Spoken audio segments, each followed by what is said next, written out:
ാണ് നേരത്തെ സ്റ്റോപ്പ് ചെയ്തിട്ടുണ്ടായിരുന്നത്. ബാക്കി കണ്ടിന്യൂ ചെയ്യാന്ന് വിചാരിക്കുന്നു. എല്ലാവരും 56th ക്വസ്റ്റ്യൻ നോക്കൂ കേട്ടോ. സ്ക്രീനൊക്കെ ഓക്കെ ആണെന്ന് പ്രതീക്ഷിക്കുന്നു. Cumulative frequency curve is known as, അതായത് ക്യുമുലേറ്റീവ് ഫ്രീക്വൻസി കർവിന്റെ മറ്റൊരു പേരെന്താണ് എന്നുള്ളതാണ് ക്വസ്റ്റ്യൻ. അല്ലെങ്കിൽ എങ്ങനെയാണ് നമ്മൾ അതിനെ വിളിക്കാറുള്ളത് എന്നുള്ള ഒരു ഡിറക്റ്റ് ക്വസ്റ്റ്യൻ ആണ്. Ogive, histogram, frequency polygon and none of the above എന്നുള്ള 4 ഓപ്ഷൻസ് ഉണ്ട്. നിങ്ങൾ കേട്ടിട്ടുണ്ടാവും. Answer pretty much straightforward ആയതുകൊണ്ട് ഞാൻ ഡയറക്ട്ലി പറയാം. ഒജൈവ് എന്നുള്ളതാണ് ആൻസർ. ഹിസ്റ്റോഗ്രാമും ഫ്രീക്വൻസി പോളിഗൺ ഒക്കെ വേറെ തന്നെ ലൈക്ക് ഗ്രാഫിക്കൽ മെത്തേഡ് ആയതുകൊണ്ട് ജസ്റ്റ് എ സെക്കൻഡ്. ഓക്കെ, ആ ഓരോ ഓപ്ഷനും എന്താ എന്നുള്ളത് പറഞ്ഞിട്ട് കുറച്ചുകൂടെ ഡീപ്പായിട്ട് ഞാൻ പോകുന്നില്ല, നിങ്ങൾക്ക് അറിയുന്നുണ്ടാവും എന്ന് തന്നെ വിചാരിക്കുന്നു. ഏതായാലും ക്യുമുലേറ്റീവ് ഫ്രീക്വൻസി കർവിന്റെ മറ്റൊരു പേര് എന്താണെന്ന് ചോദിച്ചാൽ ഒജൈവ് ആണ്. ഒന്നുമില്ല, ഡാറ്റ സെറ്റിന്റെ ക്യുമുലേറ്റീവ് ഫ്രീക്വൻസി റെപ്രസെന്റ് ചെയ്യാൻ വേണ്ടി നമ്മൾ യൂസ് ചെയ്യുന്ന ഗ്രാഫിക്കൽ റെപ്രസെന്റേഷന് നമ്മൾ ക്യുമുലേറ്റീവ് ഫ്രീക്വൻസി കർവ് അല്ലെങ്കിൽ ഒജൈവ് എന്ന് വിളിക്കും എന്നുള്ളത് മനസ്സിലാക്കി വെക്കുക. അതായത് ഒരു സർട്ടൻ പോയിന്റ് വരെയുള്ള മൊത്തത്തിലുള്ള ഫ്രീക്വൻസി, ക്യുമുലേറ്റീവ് ഫ്രീക്വൻസി ആഡപ്പ് ചെയ്തിട്ടുള്ള, ചെയ്തിട്ടുള്ള പ്രോഗ്രസീവ്ലി ആഡ് ചെയ്തിട്ടുള്ള ഫ്രീക്വൻസി നമ്മൾ ക്യുമുലേറ്റീവ് ഫ്രീക്വൻസി കർവ് വെച്ചിട്ട് റെപ്രസെന്റ് ചെയ്യാറുണ്ട് അല്ലേ. ഹിസ്റ്റോഗ്രാമും ഫ്രീക്വൻസി പോളിഗണും ഒക്കെ അതിന്റെ പിക്ചേഴ്സ്, പിക്ടോറിയൽ റെപ്രസെന്റേഷൻ നിങ്ങളുടെ മനസ്സിൽ വരുന്നുണ്ടാവും എന്ന് പ്രതീക്ഷിക്കുന്നു. Okay, now 57th question. Who has considered that most often action is rooted and reflectively unreflexive? Okay, നമ്മൾ ചെയ്യുന്ന most action is actually rooted and reflectively unreflexive. അതിൽ റിഫ്ലക്റ്റീവ്ലി അൺറിഫ്ലെക്സീവ് എന്നുള്ള ആ ഒരു പോർഷൻ, ആ ഒരു ഫ്രേസ് എടുത്ത് ഒന്ന് ആലോചിച്ചാൽ തന്നെ നിങ്ങൾക്ക് കിട്ടും.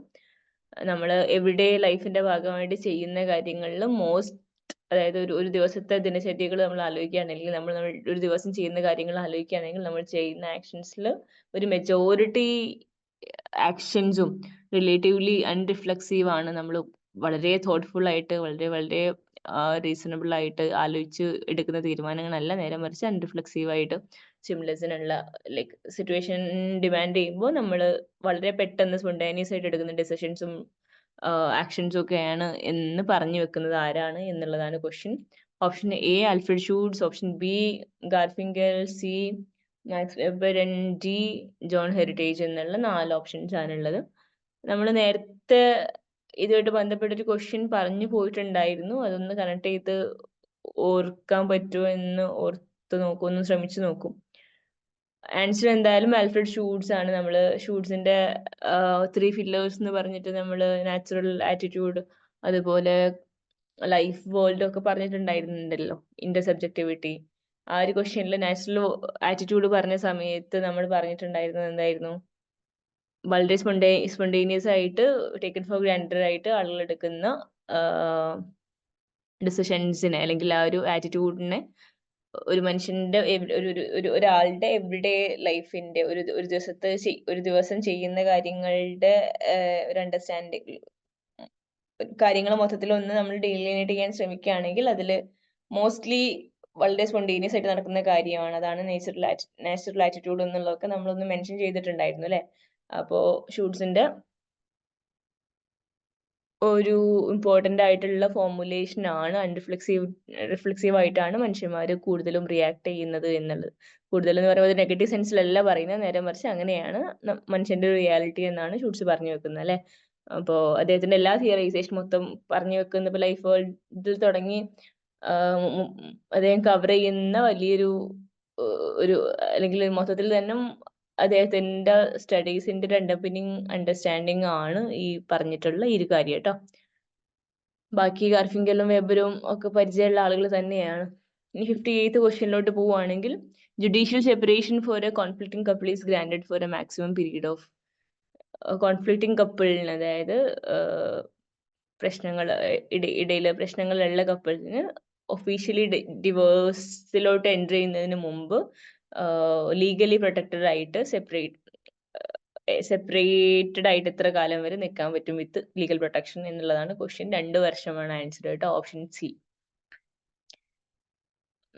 അധികം ഡിസ്കഷൻ ആവശ്യമില്ലാത്ത ക്വസ്റ്റ്യൻ ആയതുകൊണ്ട് അങ്ങനെ തന്നെ പോവാം. 59th ക്വസ്റ്റ്യനിലോട്ട് വരാം ഇനി.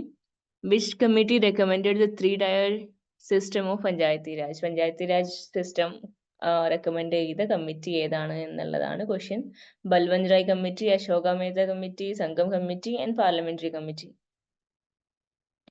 ആൻസർ ഈസ് ആർക്കെങ്കിലും പെട്ടെന്ന് കിട്ടിക്കഴിഞ്ഞിട്ടുണ്ടോ ഓൾറെഡി? ആൻസർ എന്തായാലും ബൽവന്ത് റായ് കമ്മിറ്റിയാണ് കേട്ടോ.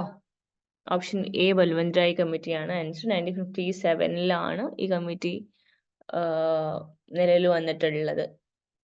Panchayati Raj 3 tyre system recommend ചെയ്യുന്നത്, അതായത് ഒരു ഇന്ത്യയുടെ ഹിസ്റ്ററിയിൽ എസ്പെഷ്യലി ഇപ്പോൾ കേരളത്തിലൊക്കെ അത് വളരെ ലൈക്ക് കമൻറ്റബിളി എസ്റ്റാബ്ലിഷ് ചെയ്തിട്ടുള്ള ഇംപ്ലിമെന്റ് ചെയ്തിട്ടുള്ള സ്ഥലമാണ് അല്ലെങ്കിൽ സീറ്റ് ആണല്ലോ. അപ്പോൾ പഞ്ചായത്തി രാജ് റെക്കമെൻഡ് ചെയ്ത കമ്മിറ്റി ഏതാ എന്നുള്ളതും അതുകൊണ്ട് നമ്മൾ ഓരോരുത്തരും തന്നെ ഓർത്തു വെക്കേണ്ടതാണ്. ഈ 60th ക്വസ്റ്റ്യനിലോട്ട് പോവുകയാണെങ്കിൽ peasant movements failed in India because of. ഇന്ത്യയിൽ പെസന്റ് മൂവ്മെന്റ്സ് ഫെയിൽ ആവാനുള്ള കാരണം എന്താണ് മേജർലി? ഇതിങ്ങനെ വളരെ ഈസി ആയിട്ട് ചുരുക്കി പറയാവുന്ന ഒരു കാര്യമല്ല. ബട്ട് എന്നിരുന്നാൽ പോലും ഇങ്ങനെ ഒരു ക്വസ്റ്റ്യൻ വരുമ്പോൾ നമ്മൾ എങ്ങനെ ആലോചിക്കാം എന്ന് ശ്രമിച്ചു നോക്കാം. First option is trade unions were non-existent, trade unions were disinterested, no land reforms have been done, and partial land reforms have been done. 4 options ആണുള്ളത്. അതിൽ ആൻസർ ഈസ് ഏതായിരിക്കണം? ഏതാണെങ്കിലും ആൻസർ ഓപ്ഷൻ ഡി ആണ്, അതായത് partial land reforms have been done. ഇപ്പോൾ ഇന്ത്യയിലെ land reform മൂവ്മെന്റ്സിന്റെ ഒരു history എടുത്ത് നോക്കിയാൽ നമുക്ക് മനസ്സിലാവും പാർഷ്യൽ ലാൻഡ് റിഫോംസ് മാത്രമേ ഇത്രയും കാലത്തിനിടയിൽ നടന്നിട്ടുള്ളൂ. ഒരിക്കലും അവര് റേസ് ചെയ്ത മൊത്തത്തിലുള്ള ഡിമാൻഡ്സ് മീറ്റ് ചെയ്യാനോ അല്ലെങ്കിൽ ഒരു വലിയ ട്രാൻസ്ഫർമേഷനോ ഇന്ത്യയിലെ ലാൻഡ് റിഫോംസ് വളരെ ലൈക്ക് എപ്പിക് മൂവ്മെന്റ്സ് ആയിരുന്നെങ്കിൽ കൂടെ അതിന്റെ എൻഡ് റിസൾട്ട്സിന്റെ ഒരു ലെൻസിലൂടെ നമ്മൾ കാണുകയാണെങ്കിൽ പല മൂവ്മെന്റ്സും തന്നെ ഫെയിൽ ആയി പോയിട്ടുണ്ട്. അതിനുള്ള കാരണം ഈ ലാൻഡ് റിഫോംസ് മൊത്തമായിട്ട് നടപ്പിലാക്കപ്പെട്ടിട്ടില്ല എന്നുള്ളതാണ് എന്ന് നിങ്ങൾ മനസ്സിലാക്കി വെക്കുക. നമുക്കൊരു അറിയുന്നുണ്ടാവും അതിന്റെ കോംപ്ലിക്കേറ്റഡ് ആയ ഹിസ്റ്ററി ഒക്കെ. While some measures were undertaken to address agrarian issues such as land redistribution and tenancy reforms, they were often inadequate or insufficient to fully address the grievances of peasants. As a result, the underlying structural inequalities and land tenure system remained largely unchanged, hindering the success of peasant movements in achieving comprehensive agrarian reform. ചില demands ഒക്കെ meet ചെയ്യപ്പെട്ടിട്ടുണ്ടെങ്കിൽ കൂടിയും underline structural ഇനീക്വാളിറ്റീസിനെ maintain ചെയ്യുന്ന രൂപത്തിൽ land reform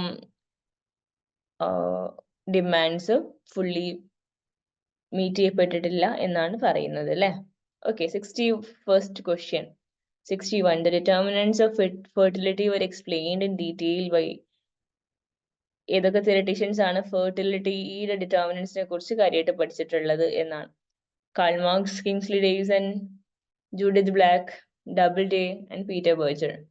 answer is option B. Kingsley ഡേവിസും Judith ബ്ലാക്കും ആണ് അവരവരുടെ വർക്ക്സിലൂടെ ബർത്ത് റേറ്റിനെ എഫക്ട് ചെയ്യുന്ന കാര്യങ്ങളെ കുറിച്ച് എന്ന് പറയുമ്പോൾ നമ്മൾ സാധാരണ പെട്ടെന്ന് ചിന്തിക്കുന്നത് പോലെ biological behavioural like simple personality ട്രേഡ്സും അല്ലെങ്കിൽ കാര്യങ്ങളും മാത്രമല്ല, നേരെ മറിച്ച് ഈ കാര്യങ്ങൾ ഫെർട്ടിലിറ്റിനെ അല്ലെങ്കിൽ ബർത്ത് റേറ്റിനൊക്കെ ഇൻഫ്ലുവൻസ് ചെയ്യുന്ന ലാർജർ സോഷ്യോ ഇക്കണോമിക് അല്ലെങ്കിൽ കൾച്ചറൽ മാറ്റേഴ്സിനൊക്കെ ഡിസ്കസ് ചെയ്തുകൊണ്ട് കോംപ്രഹെൻസീവ് ആയിട്ട് നടത്തിയിട്ടുള്ള ഒരു ആന്ത്രോപോളജിക്കൽ സ്റ്റഡിയാണ് കേട്ടോ ഇവരുടെ കിങ്സ്ലി ഡേവിസിന്റെയും ജൂഡിത്ത് ബ്ലാക്കിന്റെയും. ഓപ്ഷൻ ബി ആണ് അപ്പൊ ആൻസർ. ദെൻ കംസ് 62 മുതൽ 66 വരെ നിങ്ങൾക്ക് കാണാൻ പറ്റും. നമുക്ക് കോംപ്രഹെൻഷൻ ക്വസ്റ്റ്യൻ ആണുള്ളത്. കോംപ്രഹെൻഷൻ ക്വസ്റ്റ്യൻ മൊത്തത്തിൽ വായിച്ച് ഡിസ്കസ് ചെയ്യാൻ നമുക്ക് സമയമുണ്ട് എന്ന് തോന്നുന്നില്ല. അതുകൊണ്ട് ജസ്റ്റ് ആൻസർ മാത്രം പറഞ്ഞു പോവാം. നിങ്ങൾ ഒന്നുകൂടെ നോക്കിയിട്ട് നിങ്ങളൊന്ന് പേഴ്സണലി ഒന്നുകൂടെ പാരഗ്രാഫ് വായിച്ച് അതിൻ്റെ ഒരു ആൻസറിലോട്ടായിട്ട് കമ്പയർ ചെയ്ത് നിങ്ങൾ മുമ്പ് മാർക്ക് ചെയ്ത ആൻസറും ഒന്ന് ആലോചിച്ചാൽ കാര്യം നിങ്ങൾക്ക് തന്നെ പിടികിട്ടും. കോമ്പറ്റേറ്റീവ് ക്വസ്റ്റ്യൻസ് ഒക്കെ ഡിസ്കസ് ചെയ്യുമ്പോൾ ഉണ്ടാവുന്ന ഒരു പ്രശ്നം എന്താണെന്ന് വെച്ചാൽ ബാക്കി ക്വസ്റ്റ്യൻസ് നിന്ന് വ്യത്യസ്തമായി സ്വാഭാവികമായിട്ടും ആ പാരഗ്രാഫ് വായിച്ച് ആ ക്വസ്റ്റ്യന്റെ ആൻസറിലോട്ട് എത്തുന്ന രീതിയും അതിന്റെ കൺഫ്യൂഷൻസ് ഒക്കെ ക്ലാരിഫൈ ചെയ്യാൻ കുറച്ച് സമയം എടുക്കും.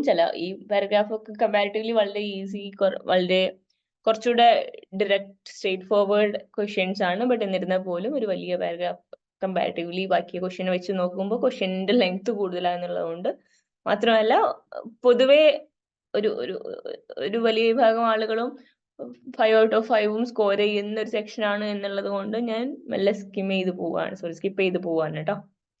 67th ക്വസ്റ്റ്യനിലോട്ട് പോകുന്നതിന് മുമ്പ് കോംപ്രഹെൻഷൻ ക്വസ്റ്റ്യന്റെ ഓപ്ഷൻസ്, റൈറ്റ് ആൻസേഴ്സ് മാത്രം ഒന്ന് നിങ്ങളെ മുന്നിൽ വെക്കാം. നിങ്ങൾ അതൊന്ന് നോക്കണം കേട്ടോ, നിങ്ങളുടേതായ ഒരു എഫേർട്ടിന്റെ പുറത്ത്. 62nd ക്വസ്റ്റ്യന്റെ ആൻസർ, അതായത് കോംപ്രഹെൻഷൻ ക്വസ്റ്റ്യനിലെ ഫസ്റ്റ് ക്വസ്റ്റ്യന്റെ ആൻസർ ഓപ്ഷൻ ബി ആണ്. And then 63rd question competitive advantages of human resources, 63rd ക്വസ്റ്റ്യന്റെ ആൻസർ ഓപ്ഷൻ സി ആണ്. ആൻഡ് 64th ക്വസ്റ്റ്യന്റെ ആൻസർ ഓപ്ഷൻ എ ആണ്. ആൻഡ് 65th ക്വസ്റ്റ്യന്റെ ആൻസർ ഓപ്ഷൻ ഡി ആണ്. ആൻഡ് 66th ക്വസ്റ്റ്യന്റെ ആൻസർ ഓപ്ഷൻ സി ആണ് കേട്ടോ. ദ റൈസ് ഓഫ് യൂണിയൻസ് എന്നുള്ളതാണ് 66th ക്വസ്റ്റ്യന്റെ ആൻസർ. ഇനി നമ്മൾ കോംപ്രഹെൻഷൻ ക്വസ്റ്റ്യൻ കഴിഞ്ഞിട്ടുള്ള ബാക്കി ക്വസ്റ്റ്യൻസിലോട്ട് തന്നെ കിടക്കുകയാണ്. 67th question, who among the following coined the term cultural ecology in his famous books, The Theory of Cultural Change, The Methodology of Multilinear Evolution. Theory of cultural change, methodology of multilinear evolution എന്നുള്ള പുസ്തകത്തിൽ cultural ecology എന്നുള്ള term ആദ്യമായിട്ട് coin ചെയ്ത വ്യക്തി ആരാണ് എന്നുള്ളതാണ് question. And the answer is first option jade steward, അതായത് Julian steward ആണ് ഈ ഒരു കൾച്ചറൽ എക്കോളജി എന്നുള്ള ടേം ആദ്യമായിട്ട് കോയിൻ ചെയ്തിട്ടുള്ളത്. കൾച്ചറും എക്കോളജിയും എൻവയോൺമെന്റും തമ്മിലുള്ള ഇന്ററാക്ഷനെ കുറിച്ച്, അല്ലെങ്കിൽ കൾച്ചർ എക്കോളജിക്ക് അഡാപ്റ്റ് ചെയ്യപ്പെടുന്നത്, ഓരോ കൾച്ചർ എന്ന് പറയുമ്പോഴും ഓരോ കോണ്ടെക്സ്റ്റും ഓരോ റീജിയണും അതിന്റെ കൾച്ചർ അനുസരിച്ച്, അല്ലെങ്കിൽ ഓരോ കൾച്ചറും എങ്ങനെയാണ് എക്കോളജിക്ക് അഡാപ്റ്റ് ചെയ്യപ്പെടുന്നത്, അതിന്റെ വേരിയസ് ഡൈനാമിക്സിനെ കുറിച്ചൊക്കെ പഠിക്കുന്ന ഗ്രന്ഥമാണ്. അതിലാണ് അദ്ദേഹം കൾച്ചറൽ എക്കോണമി എന്നുള്ള വേർഡ്, ഇന്ന് കുറച്ച് സർവ്വസാധാരണമായിട്ട് ഉപയോഗിക്കുന്ന ഈ വേർഡിങ്സ് ഒക്കെ തന്നെയും ഒരു കാലത്ത് ഒരാൾ ആദ്യമായിട്ട് കോയിൻ ചെയ്തതോ അല്ലെങ്കിൽ ഇൻട്രൊഡ്യൂസ് ചെയ്തതോ അതിനെ പുറത്ത് ലാബറേറ്ററി വർക്ക് ചെയ്തതോ ഒക്കെയാണ്. അങ്ങനെയാണ് നമ്മൾ ഇന്ന് കാണുന്ന പോലെ പോപ്പുലർ സൈക്കിന്റെ ഭാഗമായിട്ട് ഈ ടേംസ് ഒക്കെ വന്നിട്ടുള്ളത് കേട്ടോ. ഓക്കെ, 68th ക്വസ്റ്റ്യനിലോട്ട് പോവുകയാണെങ്കിൽ, kinship terminologies reflect a great deal about preferences and prohibitions of marriage. Which categories of relatives are preferred in Dravidian marriage as reflected in the terminology? Dravidian മാരേജിനെ കുറിച്ച് പറയുന്ന statement ഏതാണ് എന്നുള്ളതാണ് question. അതിനു മുമ്പ് കൊടുത്തിട്ടുള്ള ആ ഒരു general statement more of kinship ടെർമിനോളജീസിനെ കുറിച്ച് അല്ലെങ്കിൽ മാരേജിനെ കുറിച്ചൊക്കെ ഉള്ള ഒരു കുറച്ചുകൂടെ ജനറിക് ആയിട്ടുള്ള ഒരു സ്റ്റേറ്റ്മെന്റ് ആണ്. അത് കൊടുത്തതിന് ശേഷം ദ്രവിഡിയൻ കിൻഷിപ്പ് സിസ്റ്റത്തിനെ കുറിച്ച് അല്ലെങ്കിൽ മാരേജ് സിസ്റ്റത്തിനെ കുറിച്ചിട്ടുള്ള കമന്ററി ഏതാണ് എന്നാണ് ക്വസ്റ്റ്യൻ അല്ലേ. പ്രിഫറൻസ് ഫോർ സാപ്പിൻഡ മാരേജ് എന്നുള്ളതാണ് ഫസ്റ്റ് ഓപ്ഷൻ. എന്താണ് സാപ്പിൻഡ മാരേജ്? സാപ്പിൻഡ മാരേജ് എന്ന് പറഞ്ഞാൽ ഒന്നുമില്ല, നിങ്ങൾക്ക് അറിയുന്നുണ്ടാവും. ഫാദർ വഴിയുള്ള ഒരു 7th ജനറേഷൻ വരെ അല്ലെങ്കിൽ മദർ വഴിയുള്ള 5th ജനറേഷൻ വരെ ഉള്ള ആളുകളിൽ നിന്ന് നമുക്ക് കല്യാണം കഴിക്കാൻ പാടില്ല. ഒരു പേഴ്സൺ അയാളുടെ ഫാദർ വഴിയുള്ള 7th ജനറേഷൻ വരെയും മദർ വഴിയുള്ള 5th ജനറേഷൻ വരെയും ഉള്ള ആളുകളിൽ നിന്ന് കല്യാണം പാടില്ല, അല്ലെങ്കിൽ അങ്ങനെ റിലേഷൻ പാടില്ല എന്ന് പറയുന്നതാണ്, അല്ലെങ്കിൽ ആ ഒരു പ്രൊഹിബിഷൻ, അങ്ങനെ കല്യാണം കഴിക്കുന്നതിനെ പ്രൊഹിബിറ്റ് ചെയ്തതാണ് സാപ്പിന്റെ marriage.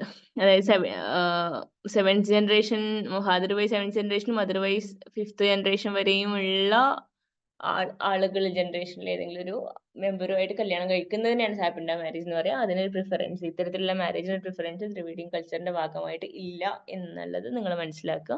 And preference for cross cousin marriage അല്ലേ, അത് ക്രോസ് കസിൻ മാരേജ് നമുക്കൊക്കെ തന്നെയും പരിചയമുള്ള കാര്യമാണ്. അപ്പൊ തന്നെ നിങ്ങൾക്ക് അറിയാം അതിന്റെ ആൻസർ അതായിരിക്കാം എന്നുള്ളതാണ് അല്ലെ. എന്താണ് cross cousin marriage? Cross cousin marriage എന്ന് പറഞ്ഞാൽ അതായത് സിബ്ലിങ്സിൽ സിസ്റ്ററും ബ്രദറും തമ്മിൽ, സിസ്റ്ററുടെയും ബ്രദറിന്റെയും മക്കൾ തമ്മിലുള്ള മാരേജിനെയാണ്, അല്ലെങ്കിൽ പറ്റേണൽ ഓണ്ട് വഴിയുള്ള കസിൻസ്, അതേപോലെ തന്നെ മറ്റേണൽ അങ്കിൾ വഴിയുള്ള കസിൻസുമായിട്ടുള്ള വിവാഹത്തിനെയാണ് നമ്മൾ ക്ലോസ് കസിൻ മാരേജ് എന്ന് പറയാം. നമ്മുടെ ദ്രവിഡിയൻ കൾച്ചറിൽ പ്രിഫറൻസ് കൊടുക്കുന്നത് ക്ലോസ് കസിൻ മാരേജസിനാണ്. നേരെ മറിച്ച് പാരലൽ കസിൻ മാരേജസിനെ അത് പ്രൊഹിബിറ്റ് ചെയ്യുന്നുണ്ട്, ഡിസ്കറേജ് ചെയ്യുന്നുണ്ട് എന്നുള്ളതാണ് നമുക്കറിയാവുന്ന ഒരു വസ്തുത തന്നെയാണ് അല്ലെ. അപ്പം പാരലൽ മാരേജ് എന്ന് പറഞ്ഞാൽ എന്താണ്? സിസ്റ്റേഴ്സിന്റെ ചിൽഡ്രനും അതുപോലെ തന്നെ ബ്രദേഴ്സിന്റെ ചിൽഡ്രനും തമ്മിൽ ഒരേ ജെൻഡറിൽ നിന്ന് വരുന്ന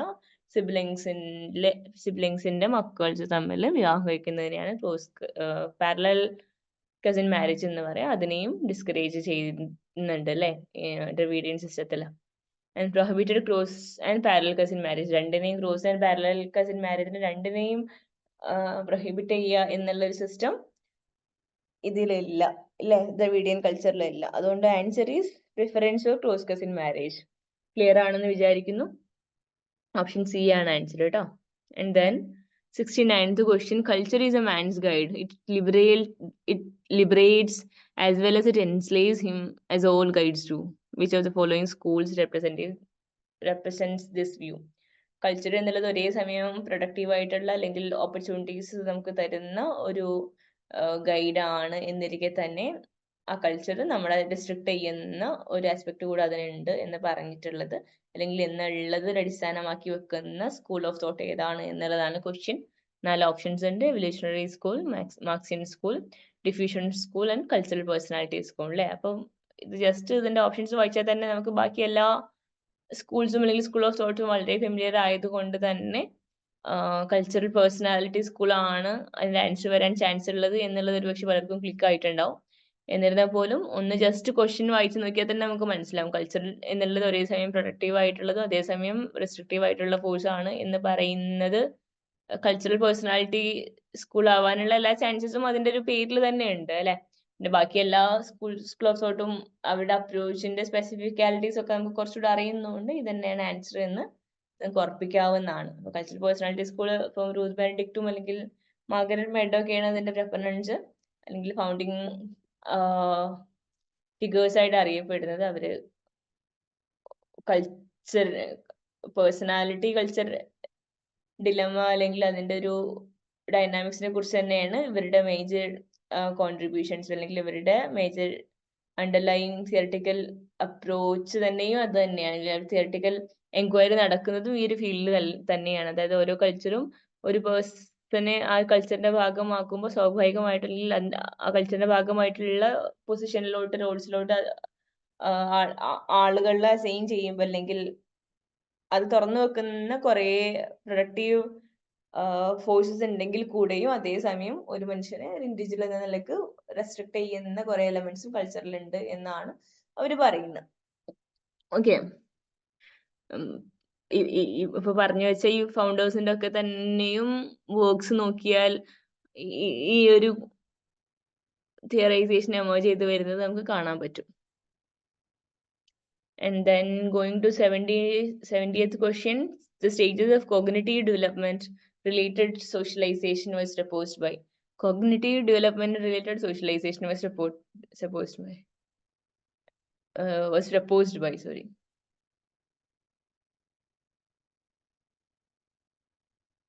ഓക്കെ, അപ്പൊ കൊഗ്നിറ്റീവ് ഡെവലപ്മെന്റിലെ സ്റ്റേജസിനെ കുറിച്ച് പറഞ്ഞിട്ടുള്ളത് ആരാ എന്നുള്ളതാണ് ക്വസ്റ്റ്യൻ. അപ്പൊ ഇവിടെ ആക്ച്വലി ആൻസർ ഈസ് പിയാജെ ആണ്, ഓപ്ഷൻ ഡി. ഇതിൽ ചെറിയൊരു കൺഫ്യൂഷൻ ഒരുപക്ഷെ നമുക്ക് വരാൻ ചാൻസ് ഉണ്ട്. മീഡും പറഞ്ഞിട്ടുള്ളത് ഇതൊക്കെ തന്നെയല്ലേ, അദ്ദേഹം മൈൻഡിന്റെ ഡെവലപ്മെന്റിന്റെ സ്റ്റേജസിനെ കുറിച്ചൊക്കെ സംസാരിച്ചിട്ടില്ല. ഇപ്പൊ പ്ലേ സ്റ്റേജും ഗെയിം സ്റ്റേജും ഒക്കെ നമുക്ക് ഓർമ്മ ഉണ്ടാവും.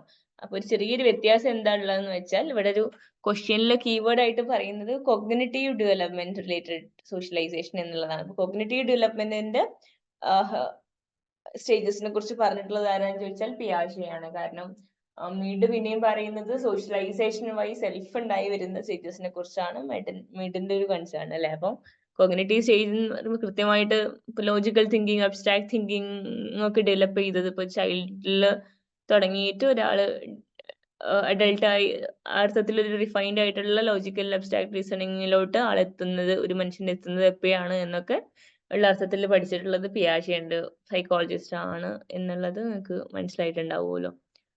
അപ്പോ ഇവിടെ കൺഫ്യൂസ്ഡ് ആവാണ്ടിരിക്കുക, പിയാജെനെ നമ്മളെപ്പോഴും നമ്മുടെ സ്റ്റഡീസിന്റെ ഭാഗമായിട്ടൊക്കെ റെഫർ ചെയ്യുന്ന ഒരാളായതുകൊണ്ട് നിങ്ങൾ മെയ്ഡ് ഉണ്ടായിരിക്കുക അല്ലെങ്കിൽ മെയ്ഡ് ഉണ്ടായിരിക്കുക എന്തുകൊണ്ട് പിയാജെ ഇന്ന് ആലോചിക്കേണ്ട. ഏതായാലും ആൻസർ ഈസ് ജെ പിയാജെ എന്നുള്ള 4th ഓപ്ഷൻ ആണ് കേട്ടോ.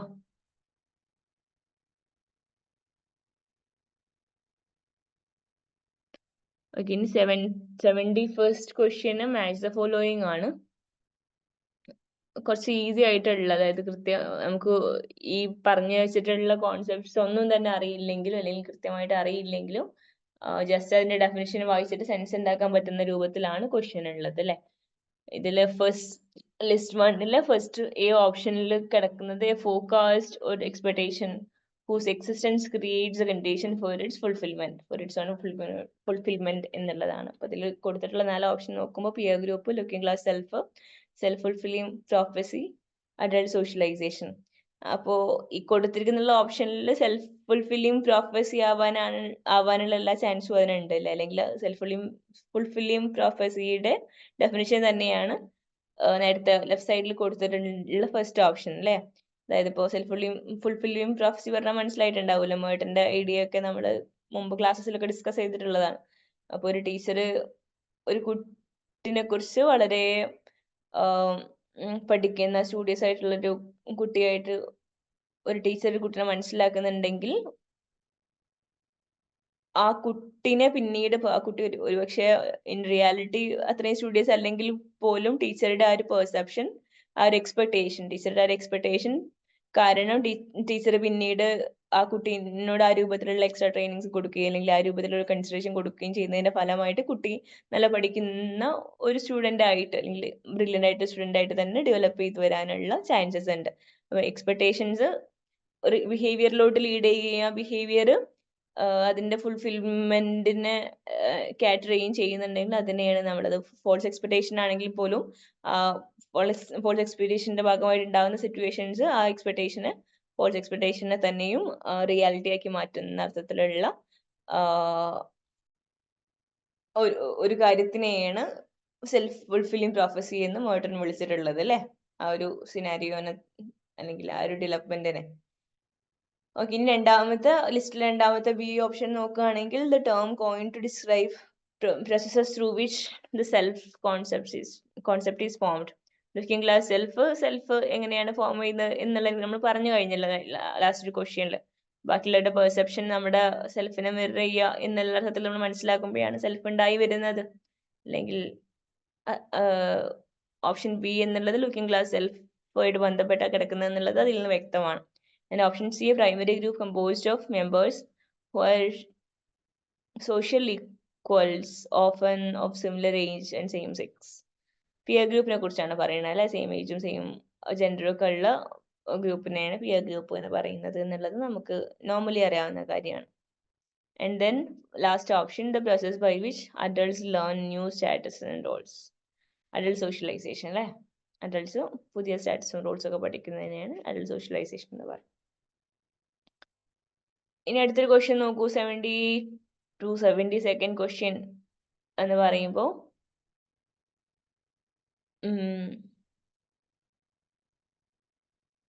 ഓക്കെ, നമ്മൾ ഫസ്റ്റ് ക്വസ്റ്റ്യൻ പറഞ്ഞ അതേ മെത്തേഡിലാണ് അല്ലെ, അസേർഷൻ റീസണിങ് ക്വസ്റ്റ്യൻ ആണ്. എന്താണ് അസേർഷൻ എന്ന് നോക്കാം. An upper class and lower class are negative references groups for each other എന്നുള്ളതാണ്. അപ്പർ ക്ലാസ്സും ലോവർ ക്ലാസ്സും പരസ്പരം നെഗറ്റീവ് റെഫറൻസ് ഗ്രൂപ്പ്സ് ആണ് എന്നുള്ളതാണ് assertion. And the reasoning is differential social interaction leads to mutual antagonism between social classes. Social ക്ലാസ്സസിന്റെ ഇടയിലുള്ള different ആയിട്ടുള്ള experiences അല്ലെങ്കിൽ അവർ തമ്മിലുള്ള ഇന്ററാക്ഷൻ മെത്തേഡ്സ് ഒക്കെ ഇവർ തമ്മിലുള്ള അപ്പർ ക്ലാസ് ലോവർ ക്ലാസ് തമ്മിലൊരു ആന്റഗോണിസത്തിന് കാരണമായിട്ടുണ്ട് അല്ലെങ്കിൽ കാരണമാക്കുന്നു എന്നാണ് റീസൺ പറയുന്നത് അല്ലെ. നമ്മൾ റീസണും അസേർഷനും ഒന്ന് കാര്യമായിട്ട് ബന്ധപ്പെടുത്തി വായിക്കുകയാണെങ്കിൽ ആ കാര്യം ക്ലിയർ ആണ്. അപ്പൊ ഇത് ശരിയാണോ തെറ്റാണോ അല്ലെങ്കിൽ ആ അസേർഷന് തന്നെ റീസണിങ് ആണോ കൊടുത്തിട്ടുള്ളത് എന്നൊക്കെയാണ് ഇനി നമുക്ക് പരിശോധിക്കാനുള്ളത്. 70 ഇവിടെ മനസ്സിലാക്കേണ്ട കാര്യം എന്താന്ന് വെച്ചാൽ രണ്ട് സ്റ്റേറ്റ്മെന്റും ശരിയായിരിക്കെ തന്നെയും നേരത്തെ നമ്മൾ ഫസ്റ്റ് ക്വസ്റ്റ്യനിൽ പറഞ്ഞ പോലെ ഈ പറഞ്ഞ റീസണ് അസേർഷന്റെ റീസൺ തന്നെയാണോ എന്ന് 2 തവണ ആലോചിക്കുക എന്നുള്ളതാണ്. അപ്പർ ക്ലാസ്സും ലോവർ ക്ലാസ്സും തമ്മിൽ പരസ്പരം നെഗറ്റീവ് റെഫറൻസ് ഗ്രൂപ്പ് ആണ് എന്ന് പറയുമ്പോൾ അവർ പരസ്പരം അങ്ങോട്ടും ഇങ്ങോട്ടും ആസ്പയർ ചെയ്യുക എന്നുള്ളത്, അതായത് അവരുടെ ലൈഫ് സ്റ്റൈൽസ് ആസ്പയർ ചെയ്യുക എന്നുള്ളത് റിയാലിറ്റിയിൽ പൊതുവെ നടക്കാത്തൊരു കാര്യമാണ് അല്ലെ. ഒരു മൊബിലിറ്റിയുടെ അംശമൊക്കെ അതിലുണ്ടെങ്കിൽ കൂടെയും ഒരു ഇമിറ്റേഷൻ അപ്പർ ക്ലാസ്സിനെ ഇമിറ്റേറ്റ് ചെയ്യുക എന്നുള്ളത് ലോവർ ക്ലാസ്സിനെ ഇമിറ്റേറ്റ് ചെയ്യുക എന്നുള്ളത് അപ്പർ ക്ലാസ്സും ആക്സെപ്റ്റ് ചെയ്യുന്ന ഒരു കാര്യമല്ല.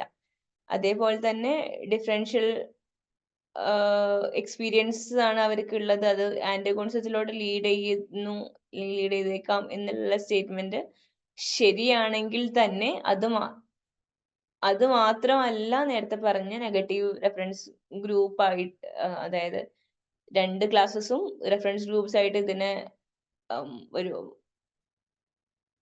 അതൊരു ഗ്രൂപ്പിനെ റെഫറൻസ് ഗ്രൂപ്പായിട്ട് ആക്സെപ്റ്റ് ചെയ്യാണ്ടിരിക്കാനുള്ള ഒരേ ഒരു റീസൺ ആയിട്ട് നമുക്ക് ഈ ഡിഫറൻഷ്യൽ എക്സ്പീരിയൻസ് പറയാൻ പറ്റില്ല എന്നുള്ളത് കൊണ്ട് തന്നെ അസേർഷൻ റീസണും ട്രൂ ആണ്. പക്ഷെ അതേസമയം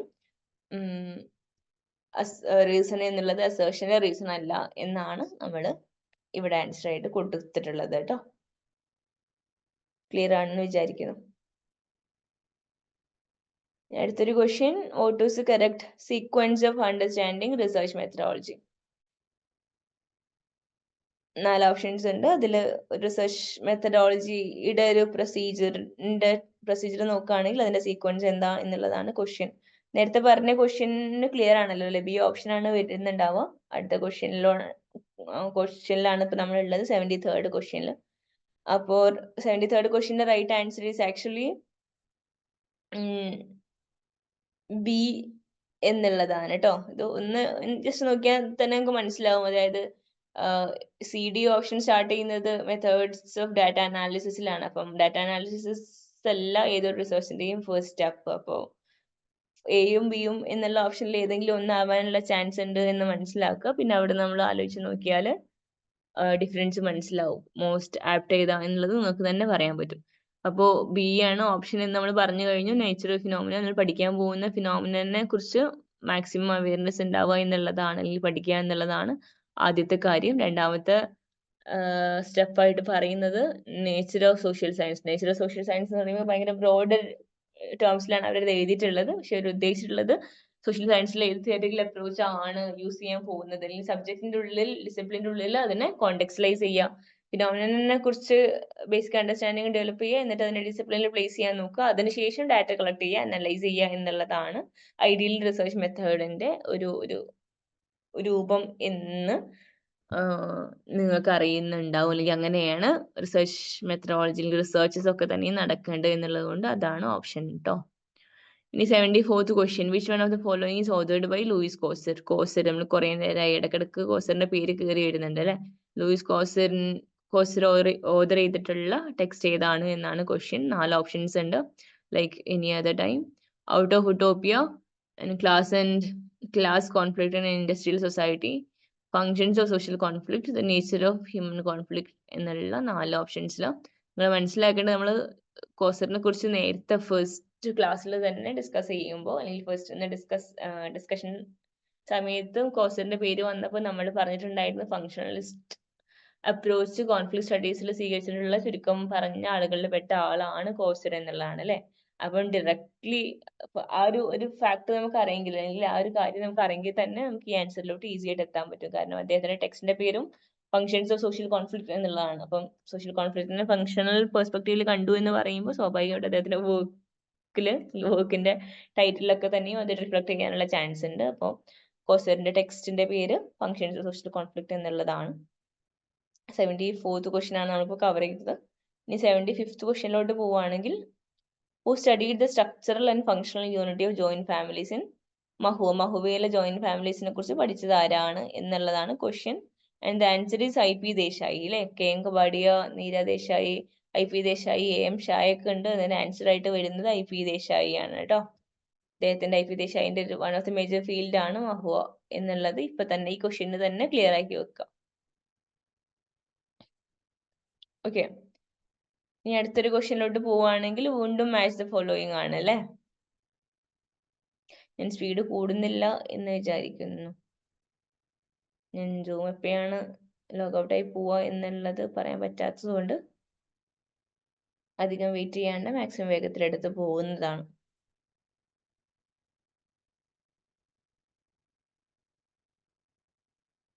ഓക്കെ, 76 ക്വസ്റ്റ്യൻ. ഇത് ഓതേഴ്സിന്റെ പേരും സോറി, ബുക്സിന്റെ പേരും ഓതേഴ്സിന്റെ പേരുമാണ് അപ്പുറം ഇപ്പുറമായിട്ട് കൊടുത്തിട്ടുള്ളത്. നേരത്തെ പറഞ്ഞ പോലെ തന്നെ, നേരത്തെ വില്ലേജ് വെച്ച് നമ്മൾ കളി കളിച്ച പോലെ തന്നെ കിൻഷിപ്പ് വെച്ചിട്ട് അടുത്തൊരു കളി കളിക്കാനാണ് ഇവിടെ നമ്മളോട് ചോദിക്കുന്നത്. First A option is marriage and family in India. Marriage and family in India എന്നുള്ള ബുക്ക് എഴുതിയിട്ടുള്ളത് മക്കിയ മാരിറ്റ് ആണ് കേട്ടോ. ഓ സോറി, അതെന്റെ ഒരു മിസ്റ്റേക്ക് ആയി. മാരിറ്റിന്റെ ഒരു കമ്പാരബിൾ ടെക്സ്റ്റ് ഉണ്ടല്ലോ. ഓക്കെ, ഏതായാലും marriage and family in India എന്നുള്ള ബുക്ക് എഴുതിയിട്ടുള്ളത് KM കപാഡിയാണ്. നമ്മൾ ഇന്ത്യൻ കിൻഷിപ്പ് സ്റ്റഡീസിൽ അല്ലെങ്കിൽ ഫാമിലിനെ കുറിച്ചൊക്കെ ഉള്ള സ്റ്റഡീസിൽ ഒരു ഫിഗർ ആണ് KM കപാഡി. ഇപ്പൊ KM കപാഡിന്റെ വർക്കിന്റെ അല്ലെങ്കിൽ ടെക്സ്റ്റിന്റെ പേരാണ് marriage and family in India. അതേസമയം കിൻഷിപ്പ് ഓർഗനൈസേഷൻ ഇൻ ഇന്ത്യ എന്നുള്ളത് ഐരാവതി കാർവേയുടെ ബുക്കാണ്. വളരെ ഡീറ്റെയിൽഡ് ആയിട്ട് ഇപ്പോ റീജിയൻ ബേസിലൊക്കെ ഡിവൈഡ് ചെയ്ത് പുതിയ പുതിയ കാറ്റഗറൈസേഷൻസോ അല്ലെങ്കിൽ വളരെ പുതുതായിട്ടുള്ള കോൺസെപ്റ്റലൈസേഷൻസ് ഒക്കെ നടത്തിയിട്ടുള്ള ആളാണ് കാർവേ. അപ്പോൾ കിൻഷിപ്പ് ഓർഗനൈസേഷൻ ഇൻ ഇന്ത്യ എന്നുള്ള ടെക്സ്റ്റിന്റെ പേര് കേട്ടാൽ ഉടനെ തന്നെ ഐരാവതി കാർവേനെ നിങ്ങൾ സ്മരിക്കണം എന്നുള്ളതാണ്. And third one is kinship and marriage. Kinship and marriage എന്നുള്ളത് റോബിൻ ഫോക്സിന്റെ ടെക്സ്റ്റ് ആണ് കേട്ടോ. ആൻഡ് ലാസ്റ്റ് ഓപ്ഷൻ ഒറ്റയ്ക്ക് കിടക്കുന്നത് ഫാമിലി ഇൻ ഇന്ത്യ എന്നുള്ള ടെക്സ്റ്റ് ആണ്. Family in India is by AM Shah കേട്ടോ. അപ്പൊ ഈ റൈറ്റ് സൈഡിൽ കൊടുത്തിട്ടുള്ള എല്ലാവരും തന്നെയും ഈ ഫീൽഡിൽ അത്യാവശ്യം കഴിവ് തെളിയിച്ചിട്ടുള്ള അറ്റ്ലീസ്റ്റ് ഇന്ത്യന്റെ ഒരു സിനാരിയോയിൽ ആലോചിക്കുമ്പോൾ പെട്ടെന്ന് കിൻഷിപ്പ് സ്റ്റഡീസിൽ എണ്ണി പറയാൻ പറ്റുന്ന ആളുകളാണ് കേട്ടോ. അവരെ കുറിച്ചൊക്കെ ഒന്നുകൂടെ ഡീറ്റെയിൽഡ് ആയിട്ട് നിങ്ങൾക്ക് വായിക്കാൻ പറ്റുമെങ്കിൽ നന്നായിരിക്കും. ഇനി അടുത്തൊരു ക്വസ്റ്റ്യൻ 77th ക്വസ്റ്റ്യൻ നോക്കുകയാണെങ്കിൽ ഡർഖൈം കൺസിഡേർഡ് അനിമിസം. അനിമിസത്തിനെ കുറിച്ചാണ് ക്വസ്റ്റ്യൻ. അനിമിസത്തിന്റെ ക്വാളിഫിക്കേഷൻസ് അല്ലെങ്കിൽ പ്രത്യേകതകൾ, ഫീച്ചേഴ്സ് എന്തൊക്കെയാണ് എന്നുള്ളതാണ് ക്വസ്റ്റ്യൻ. സോൾ വർഷിപ്പ് എന്നുള്ളതാണ് first option. And second option the belief that events in the world are mobilized by the activities of spirit. Spirit ആണ് ലോകത്തിലുള്ള ഇവന്റ്സിനെ അല്ലെങ്കിൽ സ്പിരിറ്റ്സ് ആണ് മൊത്തത്തിൽ വേൾഡിനെ കൺട്രോൾ ചെയ്യുന്നത് എന്നുള്ളതാണ് രണ്ടാമത്തെ ഒരു argument. Believe events in the world are mobilised by the activities of spirit. Spirit ആണ് കളക്റ്റീവ് കോൺഷ്യസ്നെസ്സിനെയൊക്കെ പോസിബിൾ ആക്കുന്നത് എന്നുള്ളതാണ്. മൂന്നാമത്തത് the belief in worshipping animals. Worshipping ആനിമൽസിലുള്ള ബിലീഫ് അനിമൽസിന്റെ ഭാഗമാണോ എന്നുള്ളതാണ് ഒരു ചോദ്യം നമ്മൾ ചോദിക്കേണ്ടത്. നാലാമത്തെ option is the belief in worshipping natural objects. Natural ഒബ്ജക്ട്സിനെ വർഷിപ്പ് ചെയ്യുക എന്നുള്ളത് അനിമിസത്തിന്റെ ഒരു ഭാഗമായിട്ട് എണ്ണി പറയാൻ പറ്റുമോ എന്നുള്ളതാണ് ക്വസ്റ്റ്യൻ. ഓപ്ഷൻ 1 and 2 ആണ് റൈറ്റ് ആൻസർ. കാരണം സോൾ വർഷിപ്പ് എന്നുള്ളത് അനിമിസത്തിന്റെ ഏറ്റവും സെൻട്രൽ കമ്പോണന്റ് ആണ് എന്നുള്ളത് നിങ്ങൾക്ക് അറിഞ്ഞിരിക്കും. അതുപോലെ തന്നെ സ്പിരിറ്റ്സ് ആണ് ഈ ലോകത്തിനെ കൺട്രോൾ ചെയ്യുന്നത് എന്നുള്ള അർത്ഥത്തിൽ, അല്ലെങ്കിൽ കളക്റ്റീവ് കോൺഷ്യസ്നെസ്സിനൊക്കെ പോസിബിൾ ആക്കുന്നത് എന്നാണ്